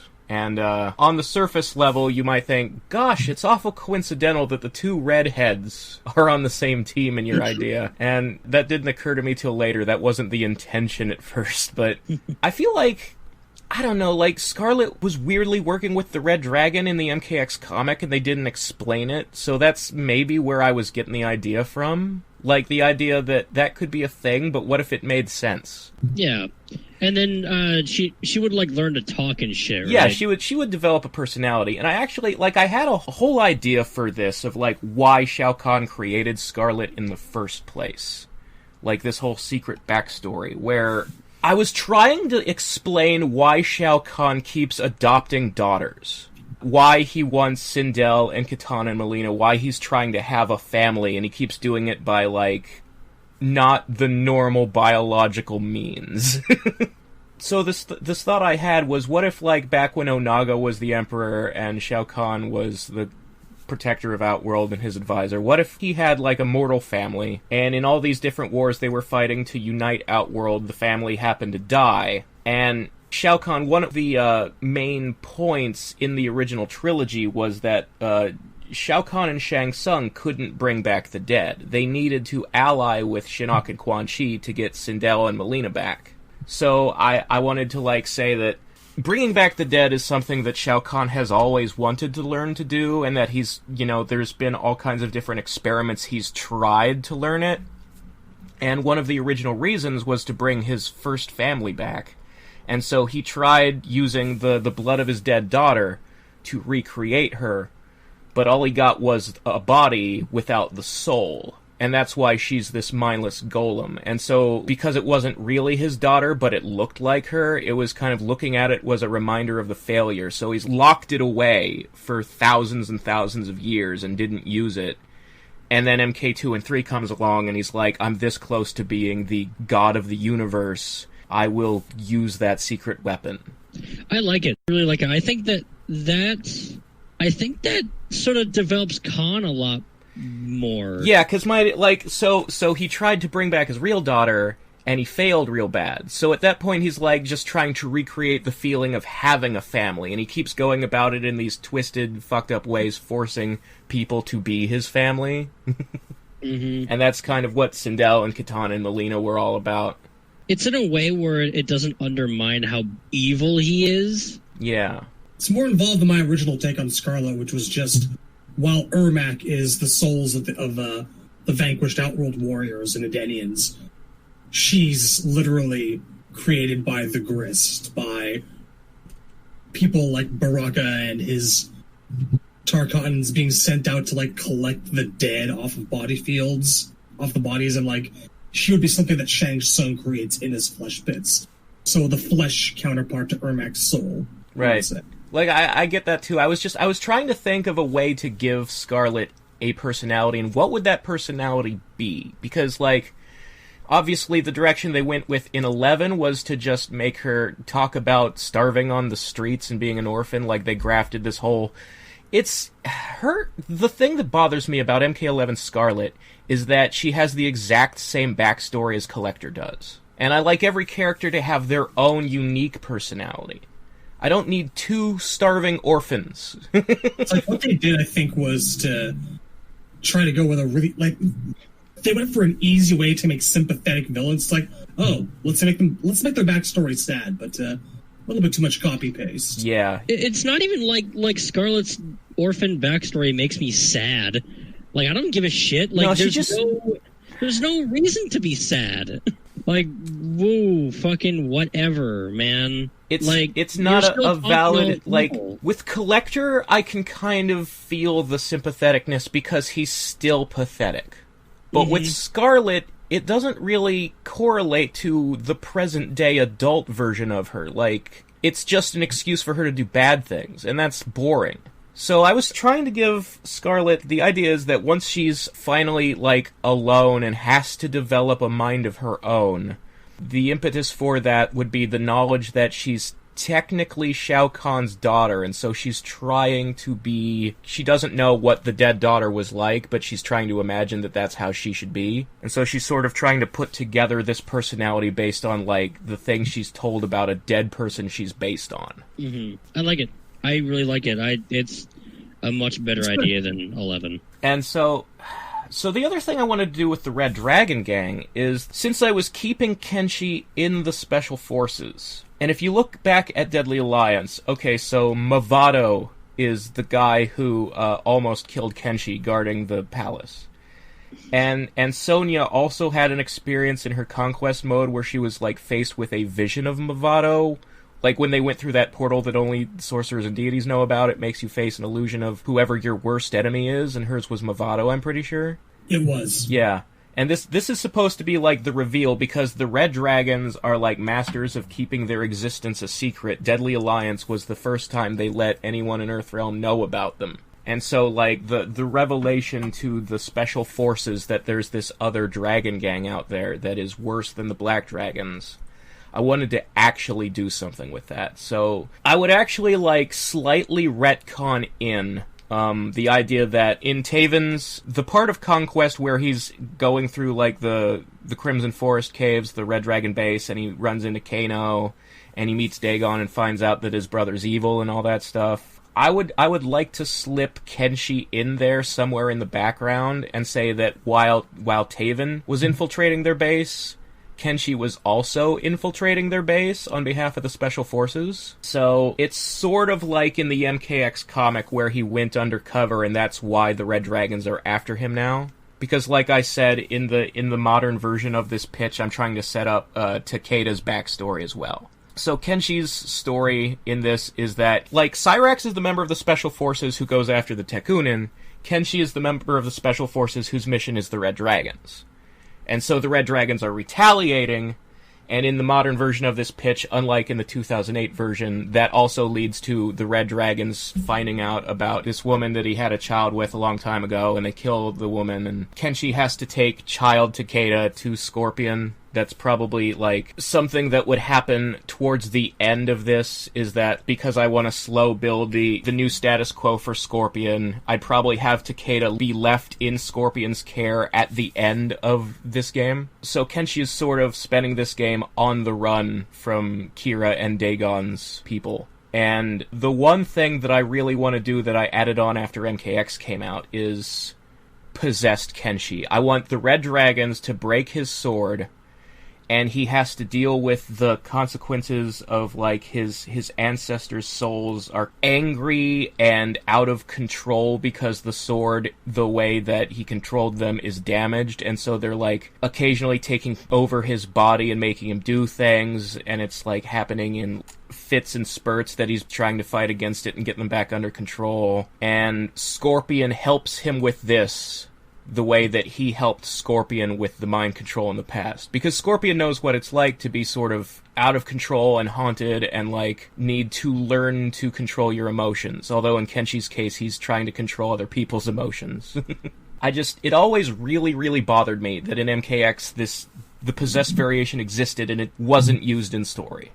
Yeah, I was fully expecting something to come up in the comic, but nope. Yeah, so if I'm gonna use Kenshi, I'm going to do possessed. I'm going to actually see that potential fulfilled. Nice. And the other thing I said, like I said, if half the special forces, if Kenshi's side is about dealing with the Red Dragon, Cyrax's side is working with the Lin Kuei to go after Sector and the Tekunin.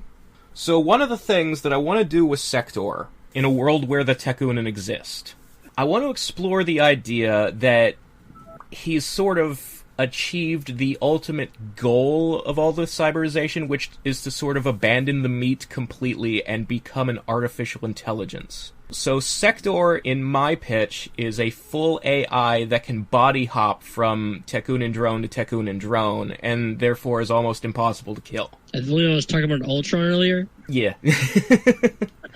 But there is one thing that I want to do sort of like a secret character, or in this era it would probably be DLC, but I'd rather it be a secret, is that the main body that Sector uses when he's fighting against the heroes, if you removed that body's armor, it secretly jacks underneath. You know, I was actually thinking something yesterday after we started recording this. Like how it mentioned that the Tekunin would ally themselves with Sadins. Yeah. They would, by that virtue, have access to all of Jax's knowledge, including how to open portals with abandon. That is true.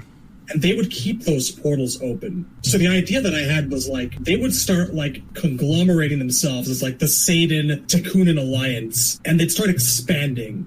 And once they got to the Netherrealm, they'd probably find the remnants of Noob Saibot's Cyber Demon army, and they'd assimilate them, and then that would spread, and basically they kind of wind up becoming this sort of unstoppable cyber demonic swarm that infects every single realm. And I think that I would have used that as my way to bring the one being into, like, an active state. Like, once it actually hits Shang Tsung, the one being is pretty much made manifest in the universe, and with all these portals open everywhere, reality starts to crumble. So I think I think that, like, that actually might have been how I would have gone about it. Yeah, that would be a pretty big problem if you combined, like, the Tekunin with Noob's cyber demons and all that stuff. Like, you could definitely, it's almost like... And, like, once the cyber demons are assimilated, what's to stop them from starting to assimilate regular demons if they couldn't in the first place? It's like this infection that kind of grows and grows. Yeah. At some point, it becomes a hive mind, and Sector and Otaru, they're not really there anymore. It's just this massive swarm infecting every known reality. Yeah, there are elements in that idea I like. It reminds me of, like, your typical zombie situation where everything is just being overrun by sheer numbers. Like, if every realm had to deal with this swarm, it's also a little bit like the Borg in Star Trek. Kind of, yeah. So there's definitely some potential I can see in that, yeah. And I think that, like, one of the things that would help it relate to the one being is that, like, all these consciousnesses together would be, like, the perfect vessel for the one being to join with and become stronger by virtue of being a part of. And so, yeah, that was an idea I'd had. Yeah, I have some ideas of my own that I haven't completely fleshed out yet of how to, like, manifest the one being in a way that cheats the whole idea that if he wakes up, everything is erased from existence. One of the thoughts I had is that they started teasing in 9 and X the idea that there's a dream realm, and there was that Time Goddess character who they didn't use, but was kind of the inspiration for Kronika and Cetrion, I think. But obviously Kronika and Cetrion suck, and I would never use them. But I would maybe go back to the lady from Jade's MK9 ending and try to make something of that. And the idea that maybe in a future game, the Dream Realm could be a place where the one being can manifest like a lucid dreaming avatar for himself or something like that. And I don't know, I'm still sort of toying with it. That might be something that I would do after this trilogy if I was to keep going and make something where, like, Cassie's generation are old enough to be playable characters. I like it. You were saying about Sector? Yes. So, I mean, I was setting up the idea that Jax is still secretly alive and Sector is basically riding around in him, and that maybe he can be saved, and that Jax could then be released as a DLC character after the game comes out if this was a real thing. But I'd like to, maybe the end of it is that Jax ends up sacrificing himself to destroy a server that Sector is attached to, and that's like how they try to destroy the Tekun, and maybe it's like, because I'd like to give Jax an ending, and I'd like it to be both tragic and heroic, and I don't want to, like, harp too long on, like, sad old man Jax with PTSD like the new timeline has.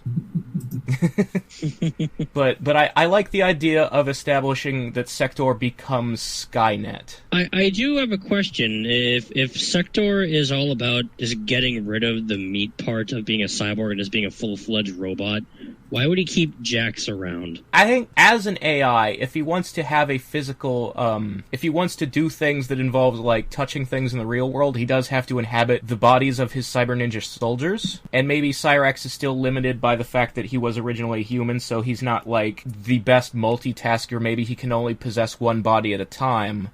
And maybe he picks Jax's body as the one to most often manifest in because Jax is the strongest of all the people he's assimilated. Okay. And it's like, it's a thing Cyrax has to deal with, and it kind of becomes a situation where it's Cyrax's sort of chance to repay Jax for saving him back in MK4. Now he gets to be the one to save Jax. Oh, I like that. Yeah. Mm-hmm. Yeah, that's really good. And in terms of the first of the 3 games, the last returning character that I would have on the main roster is Havoc, of course. Because, like I said, the main plot involves someone who's trying to free the god of chaos from an imprisonment the Elder Gods placed on him. So, I mean, your natural assumption is, oh, Havoc's probably an ally of this bad guy and also wants to set the god of chaos free. But I think it would be more interesting if Havoc was actually against it. Because the true nature of chaos is that everybody should be free to do whatever they want, and chaos is sort of in us all. It's not one person. So if, like, there's a god of chaos, and that god gets to decide what's chaotic and tell other people what to do, that's not chaos, that's law. That's imposing your will on others. Chaos is better as an idea to him than manifesting as something personified in a single entity. I also kind of pictured Havoc as being against, like, any kind of conglomeration of the one being. I could see it as, like, Chaos Realm is one of the first to fall because there is no organized resistance. It doesn't exist. Chaos Realm and organized resistance don't go hand in hand. But, yeah, like you were saying, the concept of the one being, all realms being one unity, one absolute, is something that I think he'd be against to his core. Yeah, I like the idea of Havoc as a character who often works with the good guys, and the good guys are always like, why is he here? Like, they can never understand what his motive is. and they don't see him as an ally because they expect him to be a bad guy, and he is doing it for his own selfish reasons, or, like, for some bizarre, insane logic none of them can understand. But I think it's more interesting for him to take the side you don't expect him to take, because that's chaotic.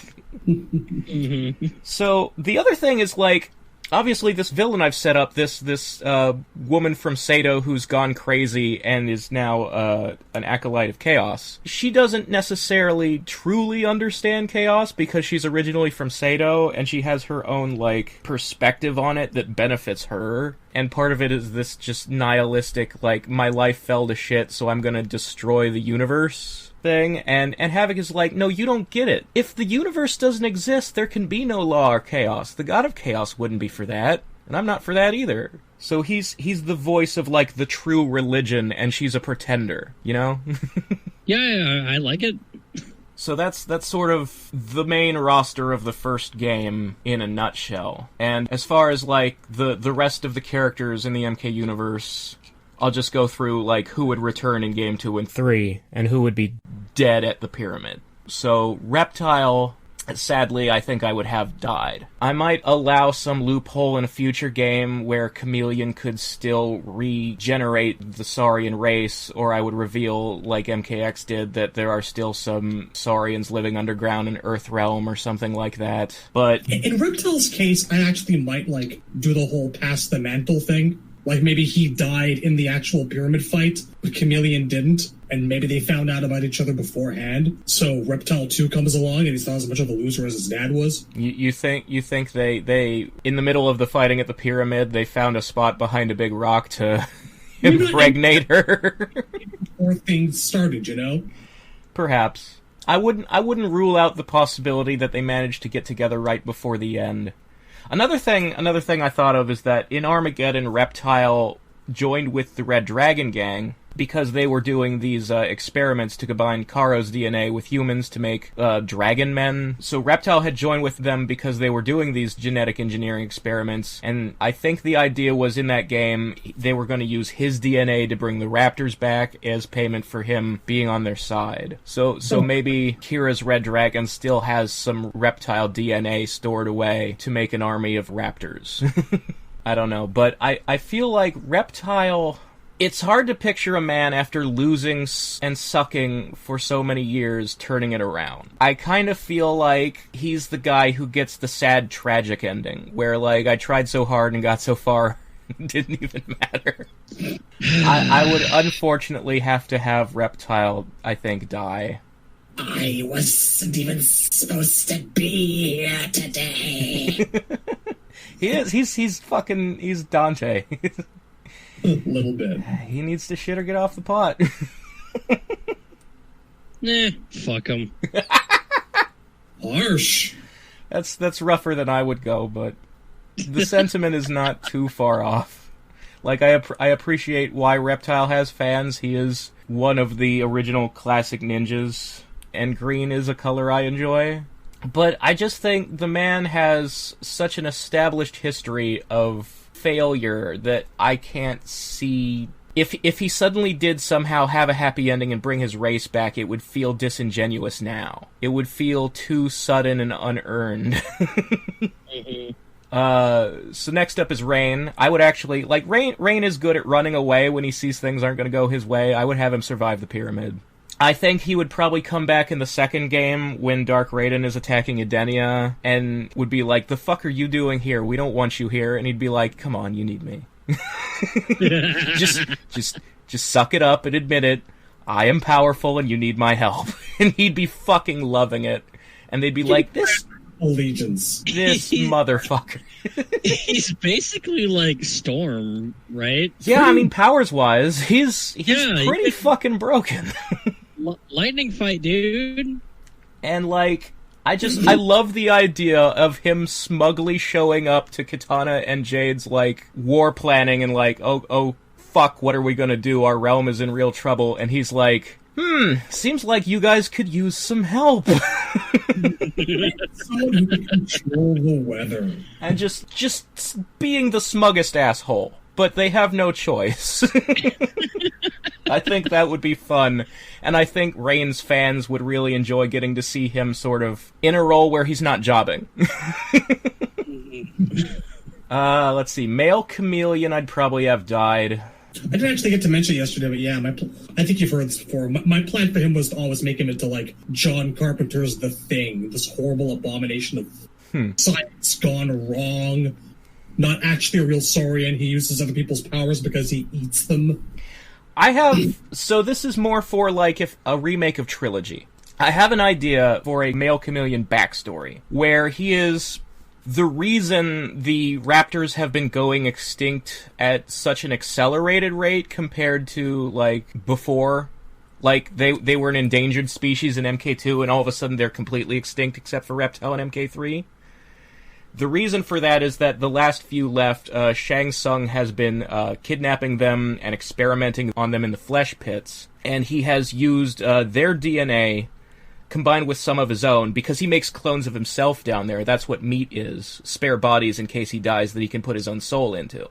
So he has made one that combines his move-copying, shape-shifting with the raptor to make, like, this super raptor bodyguard for Shao Kahn.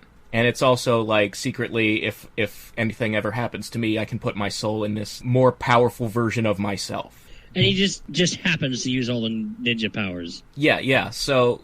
I like how we both feel like he came out of the flesh pit. This is a good sign. Yeah, Chameleon is basically lizard meat, is my pitch. I like it. That's why he's sort of a raptor, but sort of not. That's why he's so fucking mysterious. But I would have him die a death in Armageddon. Would this chameleon even speak? No, I think he'd be another, like, Scarlet before she gets a personality. I think he'd be another just, like, mindless soldier type of character. Because he wouldn't be, like, a major role in Trilogy, and he doesn't do anything except show up in Armageddon, and those are the only times we see him, are the big gatherings. Mm-hmm. Like, I wouldn't spend a lot of time trying to make him a full character. He's a glorified secret fight. I think he'd be a guy that, like, Liu Kang, Kung Lao, and Raiden face before they get to the throne room when they're making their boss run at the end of MK3. That'd work. But, so the Noob Saibot, I would have him sit out the first game, and I would have him actually come back in the second and third as, at the point where Dark Raiden's attempt to pretend to be regular Raiden and get the good guys on his side like Sonya, there would be a point where obviously the facade would fail, and they'd recognize that his plan is evil and turn on him. And at that point, he'd have to turn to someplace darker for allies, or maybe even be vindictive and deliberately recruit people who are the arch-enemies of his old allies who have turned on him, as like a fuck you. So like, oh, Sub-Zero, you don't want to work with me on my evil plan to destroy Edenia? Then I'm gonna recruit your brother. So that's sort of where I'm going with Noob, and obviously he'd have his own plans to, like, betray or somehow use Dark Raiden as a way to put his own claim in for the throne of the Netherrealm, because that's what he's always wanted to do. But yeah, that's more of a sequel thing. Stryker, I don't know if I'd have him die at the pyramid, but Stryker's never really wanted to be part of all this crazy magic life bullshit. He just wants to live his life as a cop in New York. So maybe, like, he gets his retirement, you know? Maybe we don't need to see him again. Dairu would be dead. Jarek dead. Darius dead. I would have Bo Raicho die to sort of pass the torch to Kung Lao as the next mentor, kung fu teacher figure.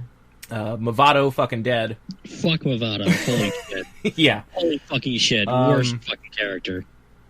Again, Hotaru, there's a possibility you could use him since I'm trying to include Seiden stuff. But like I said, I think he's kind of generic, and that maybe there's a way to introduce different characters from Seido who show other personalities you can have other than just being the stock generic guardsman. So I'm kind of on the fence about him. Maybe I'd use him, maybe I wouldn't. So my idea for Nightwolf, like I mentioned when Shad was giving his, is maybe Nightwolf dies, but because he's so in tune with the spirit world, he still comes back as, like, Ghost Obi-Wan to give advice sometimes. That's awesome. And I think the main character who I would have often communing with Nightwolf for advice is Kai, who I didn't mention as being in the first game, but he would definitely be in the second and third. And he'd sort of be in the role Nightwolf usually takes up in, like, MK3 and 9, where he's, like, the mystic guy who has this otherworldly wisdom. Like, he can sort of see things other characters can't, almost like he's one of the gods, but he's just, like, a really enlightened human. And so he's living as a hermit usually, and he's like the guru you come to when you need, like... The White Lotus character would probably come to him for even better training after they've learned all they can from Kung Lao and Johnny Cage. And he'd probably, like, fill a mentor role for them, and then also he'd want to get involved with trying to stop Dark Raiden. Maybe the fact that he has Raiden's staff is helpful in fighting against Raiden. But yeah, he's definitely like a Game 2 and 3 character, because I've always wanted to see Kai do more stuff. And I would, like, going back again to, like, if I was doing this after I'd remade the original Timeline games, I would probably have put Kai in Deception also. Kai and Fujin both. Thank you. Because I could see, like, a scenario where if you put him in Deadly Alliance, he almost overshadows Kung Lao's attempts to avenge Liu Kang. So I would maybe say that they tried to find Kai and bring him along, but he was on his, like, enlightenment pilgrimage and they couldn't find him, so they had to go without him. And then in Deception he finds out what went wrong and they died, and so now he comes to Outworld to try and, like, save them. Kano would be fucking dead. Thank you. Mocap would be a cameo whenever Johnny Cage is making a movie. He doesn't need to be more or less than that. Of course. Mocap needs to be like an Easter egg in the background. Yeah, that's. I feel like that's the role Mocap should always feel like. Even like in like scenes where he shouldn't be in, like, like you're in Karo in like the Red Dragon base, and he's just kind of there in the background, standing in the corner. And like I've always said that the stunt moves in MK11, the Johnny's variation. Yeah, like if Johnny, if we were bringing back variations and gear moves or whatever, Johnny would have, like, Mocap would be the guy he calls in to deliver the shadow kick for him. Exactly. Like, that's such a brain dead idea. Like, I don't think you need to even necessarily say, hey, that's Mocap. You don't need to point him out. Just have a guy in a motion capture suit standing in the back when Johnny's on a film set. It's sort of childish and vindictive to have him be a character and kill him off in a battle. Like, say, no, he was at the pyramid and he died. That feels cheap to me. That feels like you're going, I always hated that joke character, I'm going to get rid of it now. I don't think... That's such a waste of energy. Yeah. You can use to hate real characters. It is a waste of energy. It's so childish. The proper use of mocap is to have an unnamed guy in a motion capture suit stand in the background during scenes where Johnny's on a film set. The end. You don't need to have him be a character, and you don't need to kill him off. He's Cameo Man, and that's fine. So anyway, like, Shujinko died in spectacular fashion, solving problems while creating new ones. As is tradition. Cobra, again, if I'm remaking things, I would say Kira knifed him to shit at the end of Deception, and that he came back in Armageddon was just because he went to hell and Shinnok let everybody out, and maybe he died again at the pyramid. Rough. I mean, a lot of these characters died in a previous game, came back in Armageddon, so when they die at the pyramid, it's their second time dying. That's just the way it went. Female Chameleon, like I would have her have survived, but I don't know if I'd use her. Maybe in a future game after this trilogy, where, like, a Cassie's Generation game, maybe there's a new Raptor, and maybe Female Chameleon is that Raptor's mother, or, like, the queen of the Raptors who gives their orders, like, some kind of NPC role. I don't know if I have any ideas for her more or less than that. Like, she wouldn't really be around in my trilogy. That's a shame. Yeah. Taven, like I said, would have an NPC role in the first one, and then come back in 2 and 3 when it's more about Raiden versus Edenia. Liu Kang has his zombie has been killed, and his spirit is resting in peace up in heaven. And maybe at the end of Game 3, the Elder Gods bring him back because only he can stop Raiden or something like that. I don't know. That wouldn't feel satisfying to me. I need it to be Fujin. I don't know. I feel like I kind of want to have Raiden kill the Elder Gods. And maybe there's some situation where this trilogy ends with Raiden defeated. Fujin maybe becomes a new Elder God to try and, like, keep the trains running on time in the universe. And he makes Liu Kang the new protector of Earthrealm. Maybe something like that. Because I would like to set up some path to a happy ending where Liu Kang and Kitana get to be together and have a family in the next generation. And maybe that's the way to do that. I don't know. I've kind of always felt that, like, Liu and Kitana having offspring would be, like, the logical conclusion. Yeah, so the thing I want to do is I want to create a scenario where the only way to get rid of the black portal that threatens the universe is actually to destroy the realm of Edenia, and Kitana moves a bunch of refugees to live on Shang Tsung's island in Earthrealm, like what happened in her versus DC ending. And then now she's living on Earthrealm, so if you bring Liu Kang back, now the two of them can finally be together without the fact that they're from two different realms getting between them. And it would also sort of... The idea of good guys taking over Shang's island would sort of be like symbolic way of creating a new chapter in the MK universe where it seems like, you know, the good guys are getting their happy ending and things are turning around. And then, like, there's always going to be new threats in different forms. There's always going to be new villains and new plots. Like, there will never be peace in the universe, but it would be nice if the people who have fought so long and hard in this generation got something out of it. And letting Liu and Kitana be together, and also seeing Shang Tsung's island used for good instead of evil, would feel like closing the book on the Shang Tsung era of all the bad things that happened, because he's symbolic of the Mortal Kombat that we know. It's sort of like how Liu versus Shang was the bookends in MK1, and then at the end of Aftermath it came down to those two again.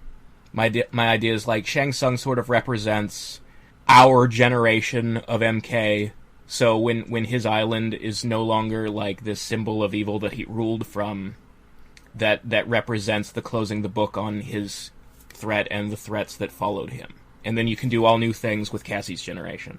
But that's why I always really liked that one ending from Versus DCU. It was like, even though all those endings are technically about making these cheeky references where the MK characters become more like the DC characters, and the DC characters become more like the MK characters, like, oh, Jax becomes Cyborg from the Teen Titans, and Catwoman learns an animality, and Kano goes crazy and becomes the Heath Ledger Joker. Like, those were all really dumb, and obviously the Kitana one was supposed to be like, oh, the Edenians are all women and they're starting their own Themyscira, but, like, the Edenians aren't all women? So that's, like, if you take the trying to copy Wonder Woman part of it out, that's actually kind of a cool idea, the idea of, like, the surviving Edenians moving to Earthrealm. Because the thing that always got between Liu and Kitana in the past was the fact that he has to stay on Earth and protect it, and she has to stay in Edenia. So if they were living on the same realm, they could finally fucking get married. So that's probably what I would do there. I would find a way to bring Liu Kang back from the dead at the end of Game 3 so that he could become the new protector of Earthrealm and Fujin could step up to be an Elder God in the absence of all the ones that Dark Raiden has killed. Respectable. I think that by the end of my version of things, the inter-realm population would be reduced to such a small extent that, like, there'd be room enough in one realm for most of the people who survived, which would not be many. So I think that's how I would make that happen. Yeah. Like, there's nowhere else to go, so let's just settle down with what's left. Yeah, there's certainly a way where you can sort of go through the biggest possible apocalypse and leave people with a few survivors on a single realm. I've seen that take before. If I was in charge of the Mortal Kombat universe, I'd want to leave it in a state where I gave my take on the story a beginning, middle, and end, but I didn't leave it impossible for someone to come in after me and have more. And that's sort of that's why I want to leave open a place for a Cassie generation. I don't want to write the Cassie generation, but I don't want to rule it out, you know? It's sort of like if I was writing for Marvel or DC, yeah, let Superman get old, let Batman retire, but like, hey, there are guys that come after those guys. Like, Dick Grayson can become the next Batman and have his own adventures, and then Terry McGinnis can become Batman and have his own adventures. Like, characters get endings and can feel like there's a satisfying conclusion and you can close the book. But life goes on. The world never ends, you know? That's what the real world, that's the feeling that I've always kind of wanted in serialized fiction, is I want endings, but not to the universe, just to the characters. So anyway, I would have Shang Tsung have died, but in a loophole way that maybe he could come back as a ghost in the future. Like I said when you were talking about how, like, his soul is bound to Shao Kahn, so if Kahn dies, Shang dies too. Like, I would probably have Shang have died before Kahn did, so when Shao Kahn died and all the souls he's stolen are set free, it's sort of like the end of the MK movie. All of those spirits can go wherever they want, but Shang has the force of will to not go to hell. He sticks around as a ghost. And, like, I wouldn't necessarily use him in these three, but I'd leave the loophole open for him to come back later. Quan Chi is dead as fuck. He ain't coming back. I would maybe set up a thing that he puts some enchantments on Shinnok's amulet, so, like, when Tanya is using it, maybe it's influencing her to try and bring Quan Chi back, but she can't actually succeed. Just his last little fuck you to the universe, and it doesn't actually work. Like Scorpion or whoever gets the amulet from her and, like, prevents Quan Chi from coming back, something like that. Shinnok, the Black Portal ate him, he's fucking gone. Because you do have to kind of figure out a clever way. Elder gods can't die, so how do you get rid of this fucking guy? How do you let other people be in charge of hell? So I'm throwing him in the black hole. See, Dagon, like I said, would be an NPC who is more important, trying to take over the Netherrealm in Game 2 and 3.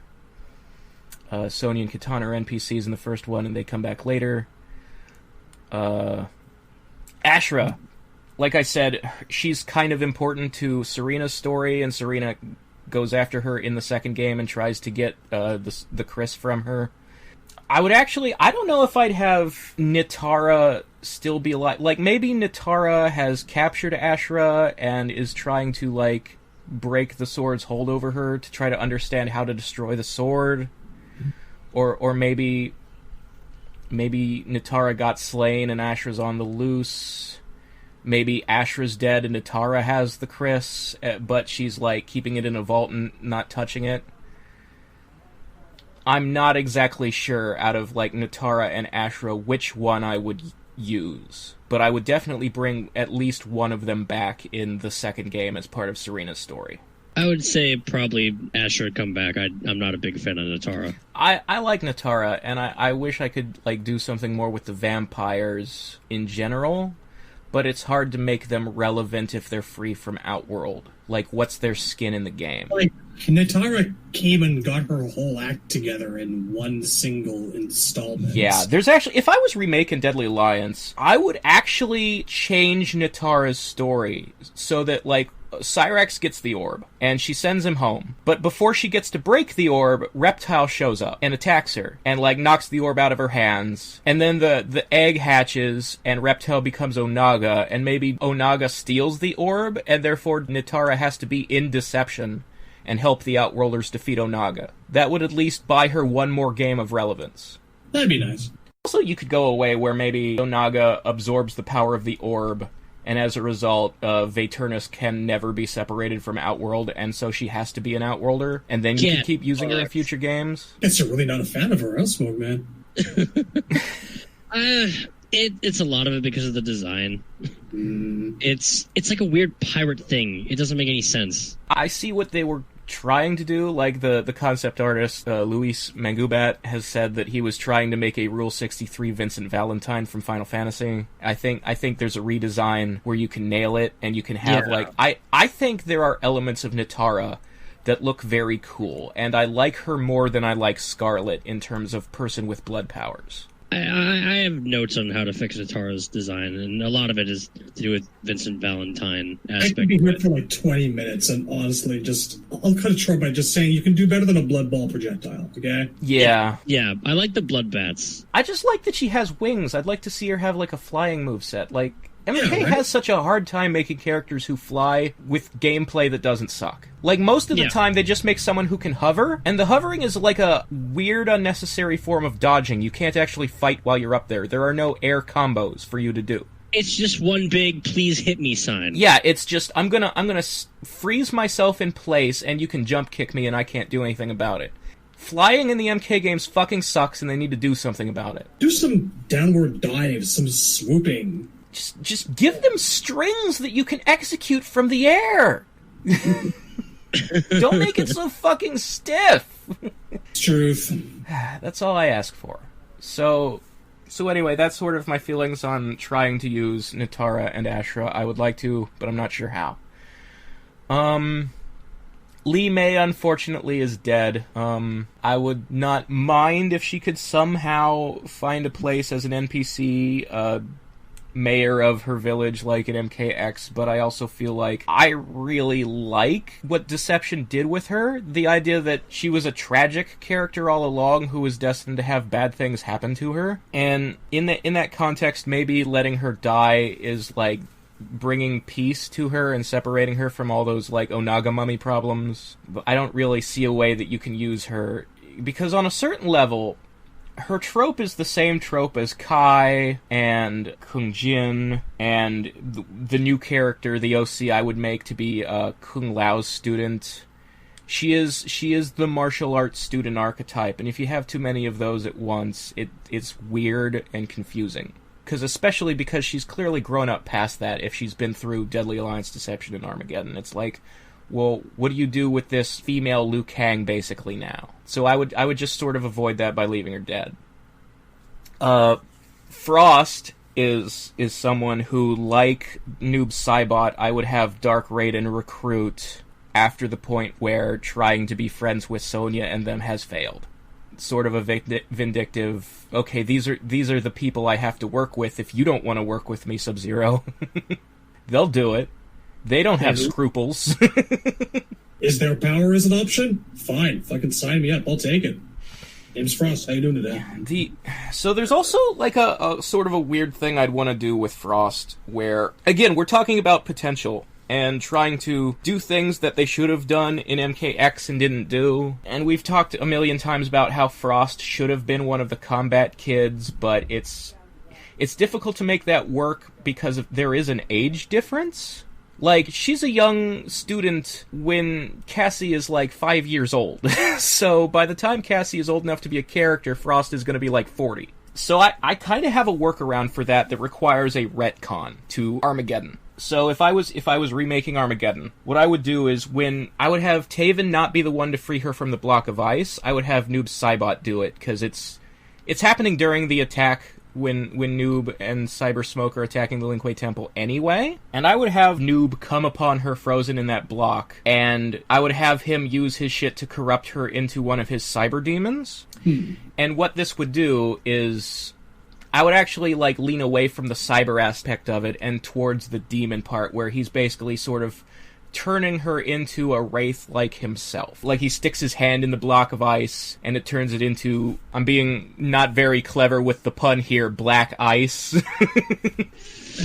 Fuck. Yeah, I know. Ew. I know, but you'd end up with a Frost who is somewhere between Noob's powers and Ice powers on the moveset spectrum. And what this would do is it would freeze her age in place, so that one day you can free her from this and have her be the same age as Cassie. And then she could have a redemption arc where she joins the combat kids. So that's sort of my little workaround there. You said freeze her age? Okay, that time wasn't intentional. Wanted to let it go, but you had to bring it back up. Good work, buddy. So that's what I would do with Frost. Sindel, I covered how she would have like a death scene at the Armageddon Pyramid where Ermac remembers he's Jared and comforts her in her last moments, and that's kind of her swan song there. Shiva, I'd leave dead, unfortunately, for her. I think it's great that she got to live up to some potential in the new timeline. I think that for the Shiva fans out there, this means that they've had their turn and we can go back to forgetting about her. I hate to be harsh about it, but she's just female Goro. I think you can do better. I do have opinions on Shiva, but I will not get into them here. Maybe in an episode about redesigns, we could think of ways to fix Shiva, but I have ways. I think she's a better leader than Goro ever was. Yeah, she is. She has always leaned more towards that not being a hypocrite when talking about honor. Yeah. She has always sort of taken the heroic position of, because her story starts with Shao Kahn shitting on her people and her going, fine, I'm going to kill Motaro. She has been the more consistent heroic character in the Shokan. But I also, to draw a Star Trek comparison, to me, Goro is Worf, and Shiva is B'Elanna Torres, and Voyager sucked. Fuck Voyager characters. That's how I feel about that. Damn.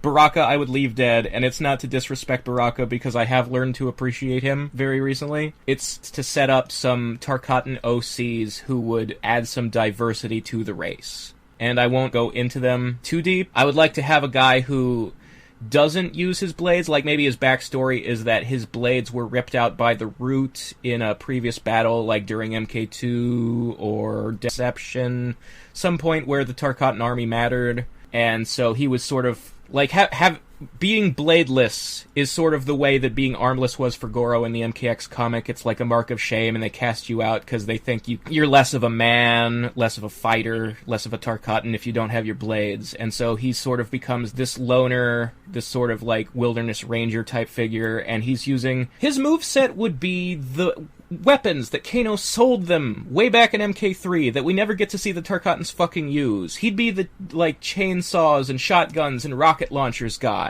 I think we need a Tarkatan who actually uses those fucking weapons.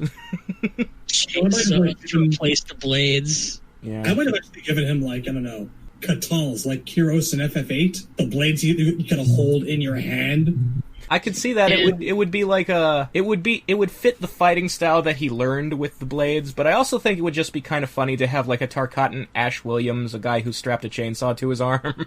And you're gonna name this character Carbrak, right? You know what? I'm not gonna rule it out. That was mainly a joke, but you know what? Sure, go for it. I won't throw it away out of hand, but I don't have a name for the guy. And the other idea I had is that, like, hey, how about a female Tarkatan, right?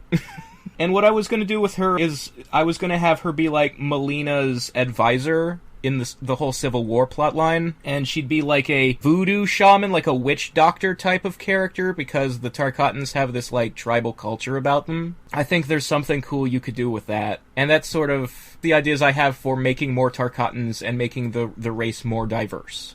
And they're probably the only OCs I think aren't, like, cringy. Yeah, that's the trick with OCs, right? Most people just kind of make a self-insert for themselves who's like a ninja palette swap or somebody handsome because they want to be pretty and they want to date their favorite character. I'm actually, like, when I try to make an OC, I try to expand the lore.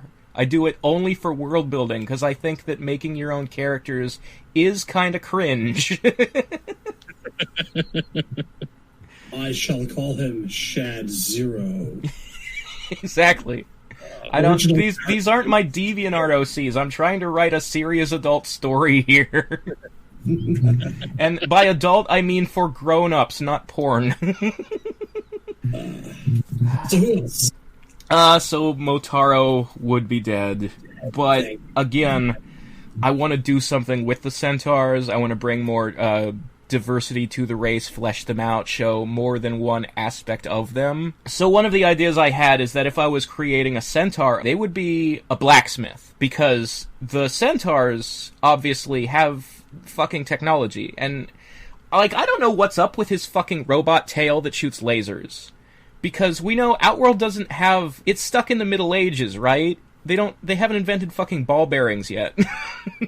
So where did those come from? So I guess they were tech that Kano sold them? But the idea that, like, the centaurs were the ones who embraced this technology, and they're all wearing these laser tails, whereas the other Outworlders don't use the Black Dragon stuff they were sold very much, says to me that there's something about centaur culture that's a little more forward-thinking and a little more technological. And so the idea, like, the thought I had was, what if, out of all the races that live in Outworld, they're the ones who are, like, the best at smithing and inventing things, and they're sort of like, in traditional Tolkien-esque fantasy, that's usually what dwarves or gnomes are. So I wanted to, like, sort of give that archetype to the centaurs. And, like, just aesthetically, looks-wise, I'd probably make it a female character, and I'd probably make her, like, blonde or platinum-haired with white fur, because horses, that's one of the colors they come in. Motaro was brown, so let's do something else. Mm-hmm. Yeah, I'm looking at, like, the MK3 attract mode screen as we speak here.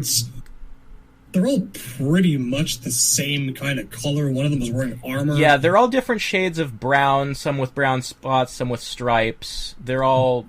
It does look like they're all wearing that kind of tail armor, too. Like, yeah. The guy behind Motaro has some as well. Yeah, most of them have the cybernetic tails. Some of them are also carrying weird spears, I think. One of them could be Zebron.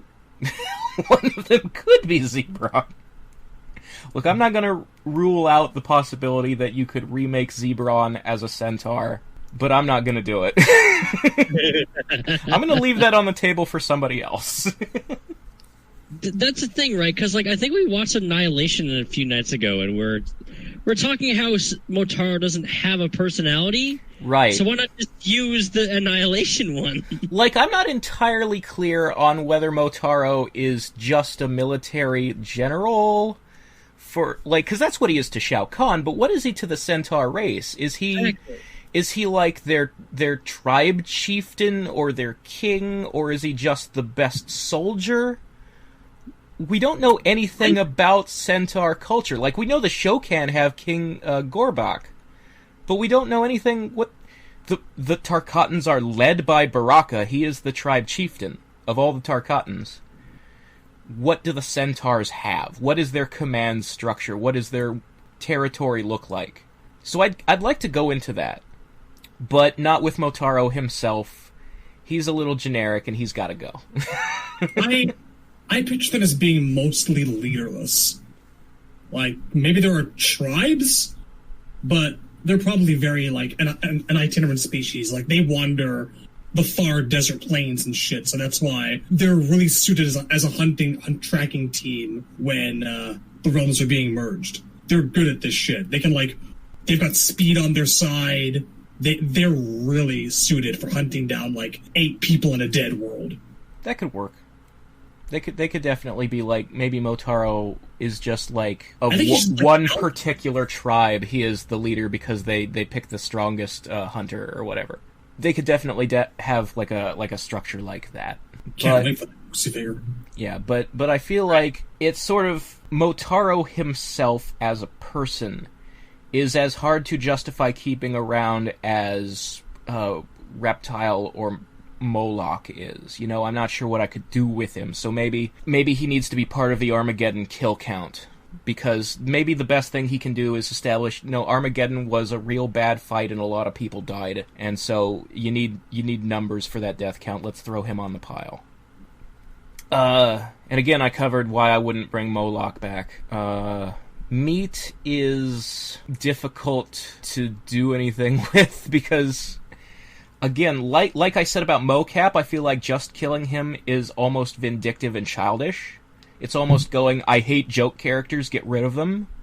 I don't actually see Meat as a joke character. I think the story they gave him in Armageddon is kind of interesting. But I don't know if I could do anything with him. Maybe I just say, oh, he's out there wandering the realms mysteriously, still trying to find an identity for himself. Because he was just created to be a body for Shang Tsung to put his soul into, And somehow he gains sentience, and so he has no mind of it. Like, he's trying to find an identity for himself as random skinless man. Maybe he's out there, but we don't need to address him. He needs to play like Hakan. He needs to be really slippery. Yes. All right. Well, if I always maintained the answer to beat is yes. Like I said, if you ever find a way to bring him back, I am not going to I am going to leave it open ended and not say that he's dead. I'm not going to use him, but someone can. I think he is great as a joke character, and just like in Deception's Conquest, when he shows up, I want him as part of his identity search to have a posh English accent. Yeah, big news. I'm not against it. It could work.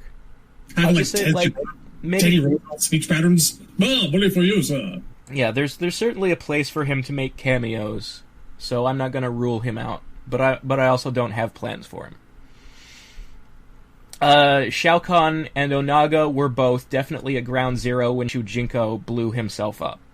They got eaten by the black hole and they are fucking gone. Because if there's anybody Shujinko is going to try and take with him when he dies, it's Onaga. And the last time we saw Onaga, he was carrying Shao Kahn off and trying to fucking kill him. So those two were together, Shujinko found them and blew up on them.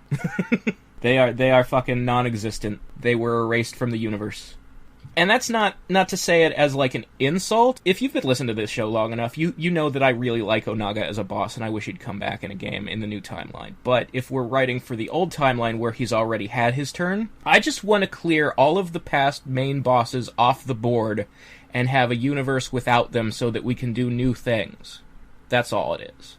And I have a way to redeem Goro that involves retconning what happened in Deception, but this isn't the place for that discussion. So since I have brought up things I would retcon just to set up things that I would do in this game, but I'm not going to do anything with Goro in this game. He died. He's gone. He gets to rest in peace and stay the way he should have stayed at the end of Deadly Alliance. Kintaro is maybe not dead. Maybe I would leave him around so that I could explore the Draco and the Tigrar a little bit more. Like, maybe he's trying to, in the aftermath of all the games, with Goro's family line gone and the throne empty, maybe he's putting in a bid for it, but he's not necessarily a playable character. Maybe he's an NPC. Because what I really want to focus on in terms of the Shokan is this OC. As, like always, the trick to world building is introducing new and more diverse aspects of a race. Like, you want to see people who bring different perspectives to it. And one of the thoughts that I had is that, okay, so what we know about the Shokan currently is that there are two castes. There's the royals, and there's the bottom rung, which is the Tigrar. And they're, like, practically slaves. They're, like, the ones who are shit on. That feels a little empty for a caste system to me. Those feel like the two extremes of a spectrum. Like, to go straight from the royalty to the slaves, there's got to be, like, commoners in between, right? There's got to be, like, a third kind of Shokan who make up, like, the main population. And I don't know what I would do with them because, like, obviously the Draco have dragon features and they're scaly and they're sort of brown and green. And then the Tigrar are, you know, basically tiger people. What animal would you base the third one on? And I've explored some ways you could go with it, like that you could... Dragons and tigers are both in the Chinese zodiac, so maybe pick another zodiac animal, but all the other animals on the Chinese zodiac kind of suck. Like, what are you going to do, a rat Shokan, a rooster Shokan? That's a tough one. The other thought I had is that there's the legend in Chinese mythology of, like, the four divine creatures. There's, like, they represent north, south, east, and west, and it's the dragon, the tiger, the turtle, and the phoenix. So maybe Turtle Shokan, which would be very similar to the Draco, but have, like... Fucking armor scales and shit. Yeah, like, they'd be... Kind of a bit wider and stockier in build. Yeah.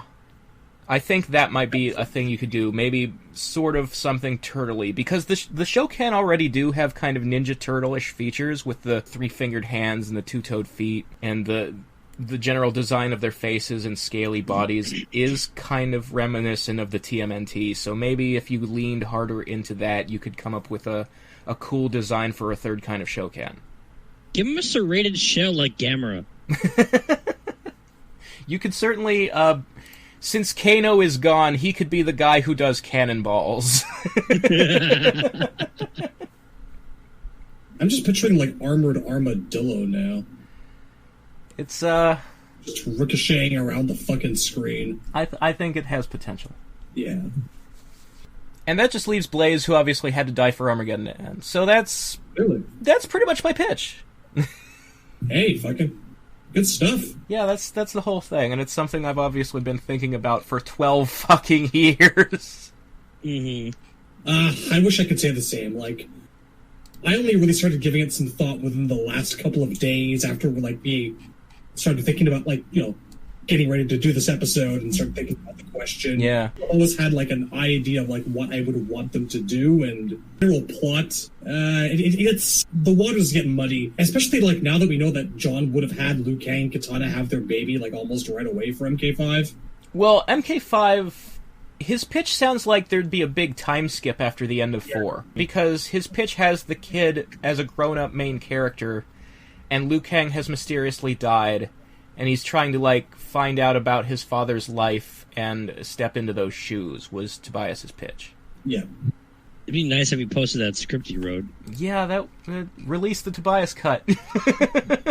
I mean, it's fucking fan fiction at this point. I don't know why he doesn't do it. You know, I mean, now that he's working for a branch of WB, and again, we don't know how that will shake out after WB Games is sold, so maybe it'll never go anywhere. But maybe he's holding out hope that this pitch will be useful one day. That would be nice. It would be very nice. But, is there anything else we have to cover? I think that's, unless you guys have any more ideas that you want to touch on, that's pretty much it. And again, mine was obviously the most fleshed out, and I do have a whole bunch of more new characters, because as embarrassing as delving into that level of fanfiction is, you can't really make a new game without some new characters, but that's not really what I wanted to do That's here. another episode. Yeah, that's... People are going to have to convince me they want that episode before I'll film it. Yeah, the most I would do is just some game about Dark Raiden. I want him to be evil.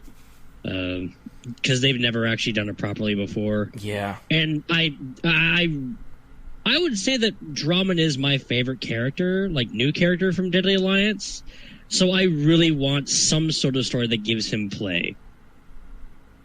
Yeah, I definitely, like, he's not my favorite, but I do appreciate him. I thought that he was a really, really good design and has a really good backstory in terms of potential and places you can take him, and I think that he was failed by the DA engine and the uncreative moves they came up with every character in that game. And him and Su-Hao get more shit for it than other characters do, and that's really unfair. Yeah. Mm-hmm. But again, that's like another series entirely. Yeah. But he was definitely a character that I wanted to use because one of my goals with the whole thing was realizing the potential that has gone unrealized. And so that's why I'm doing things like using possessed Kenshi, Draman, using Kira, trying to find things both in the old timeline and the new that should have been a thing and weren't.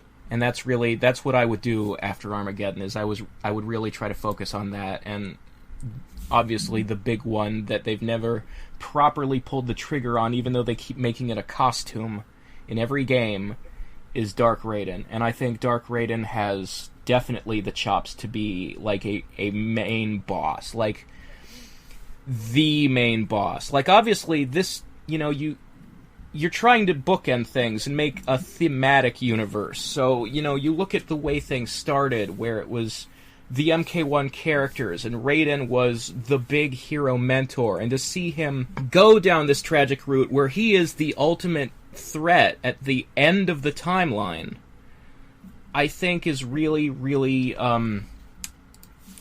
profound? He wouldn't be the ultimate threat for me. Like I've said, for me... the real ultimate threat is the one being, so you have to sort of dovetail into that through him. But I think he'd be like a major obstacle. all he wants is to preserve Earth and Earthrealm. And while all this horrible shit's out there going on, he's keeping it contained outside. But by the same token, no one gets out, no one gets in. So the people on Earthrealm can't go and help the likes of Katana, who are under siege and whatnot. Yeah, that's... So he's not sure that needs to be eliminated.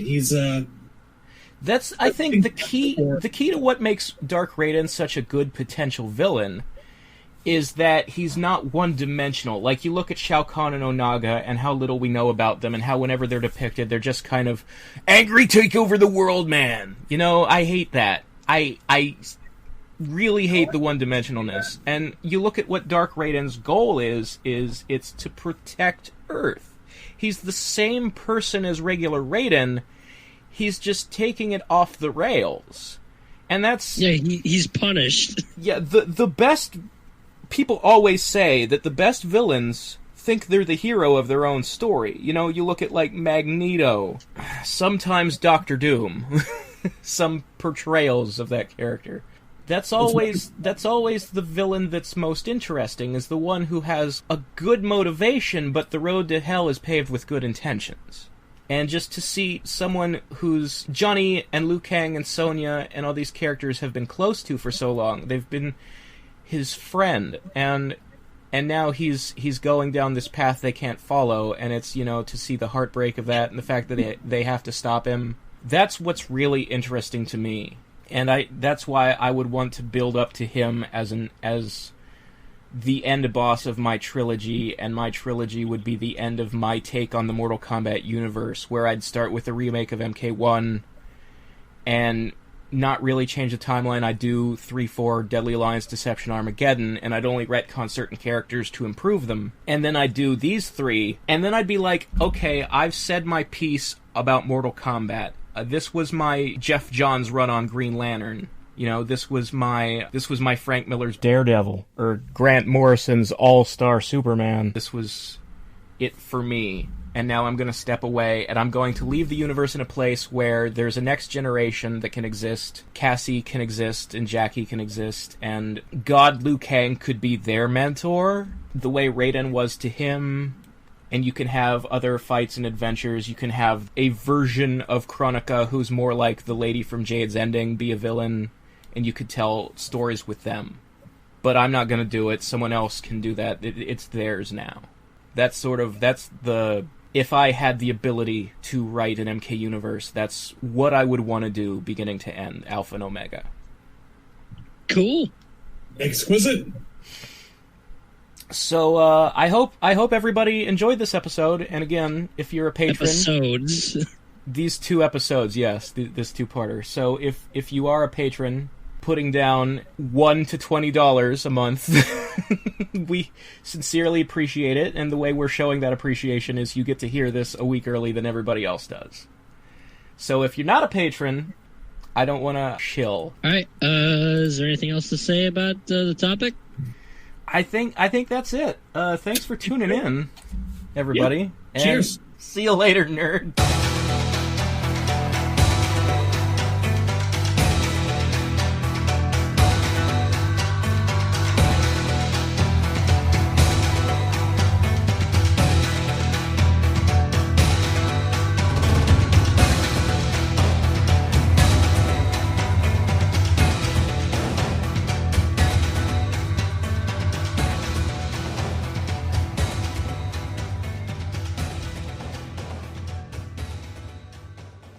Are we off the air? No, we haven't. We really completely said goodbye. Get the fuck out of here! What are you still here for? It's the credits. Why are you still here? All right, Ferris Bueller.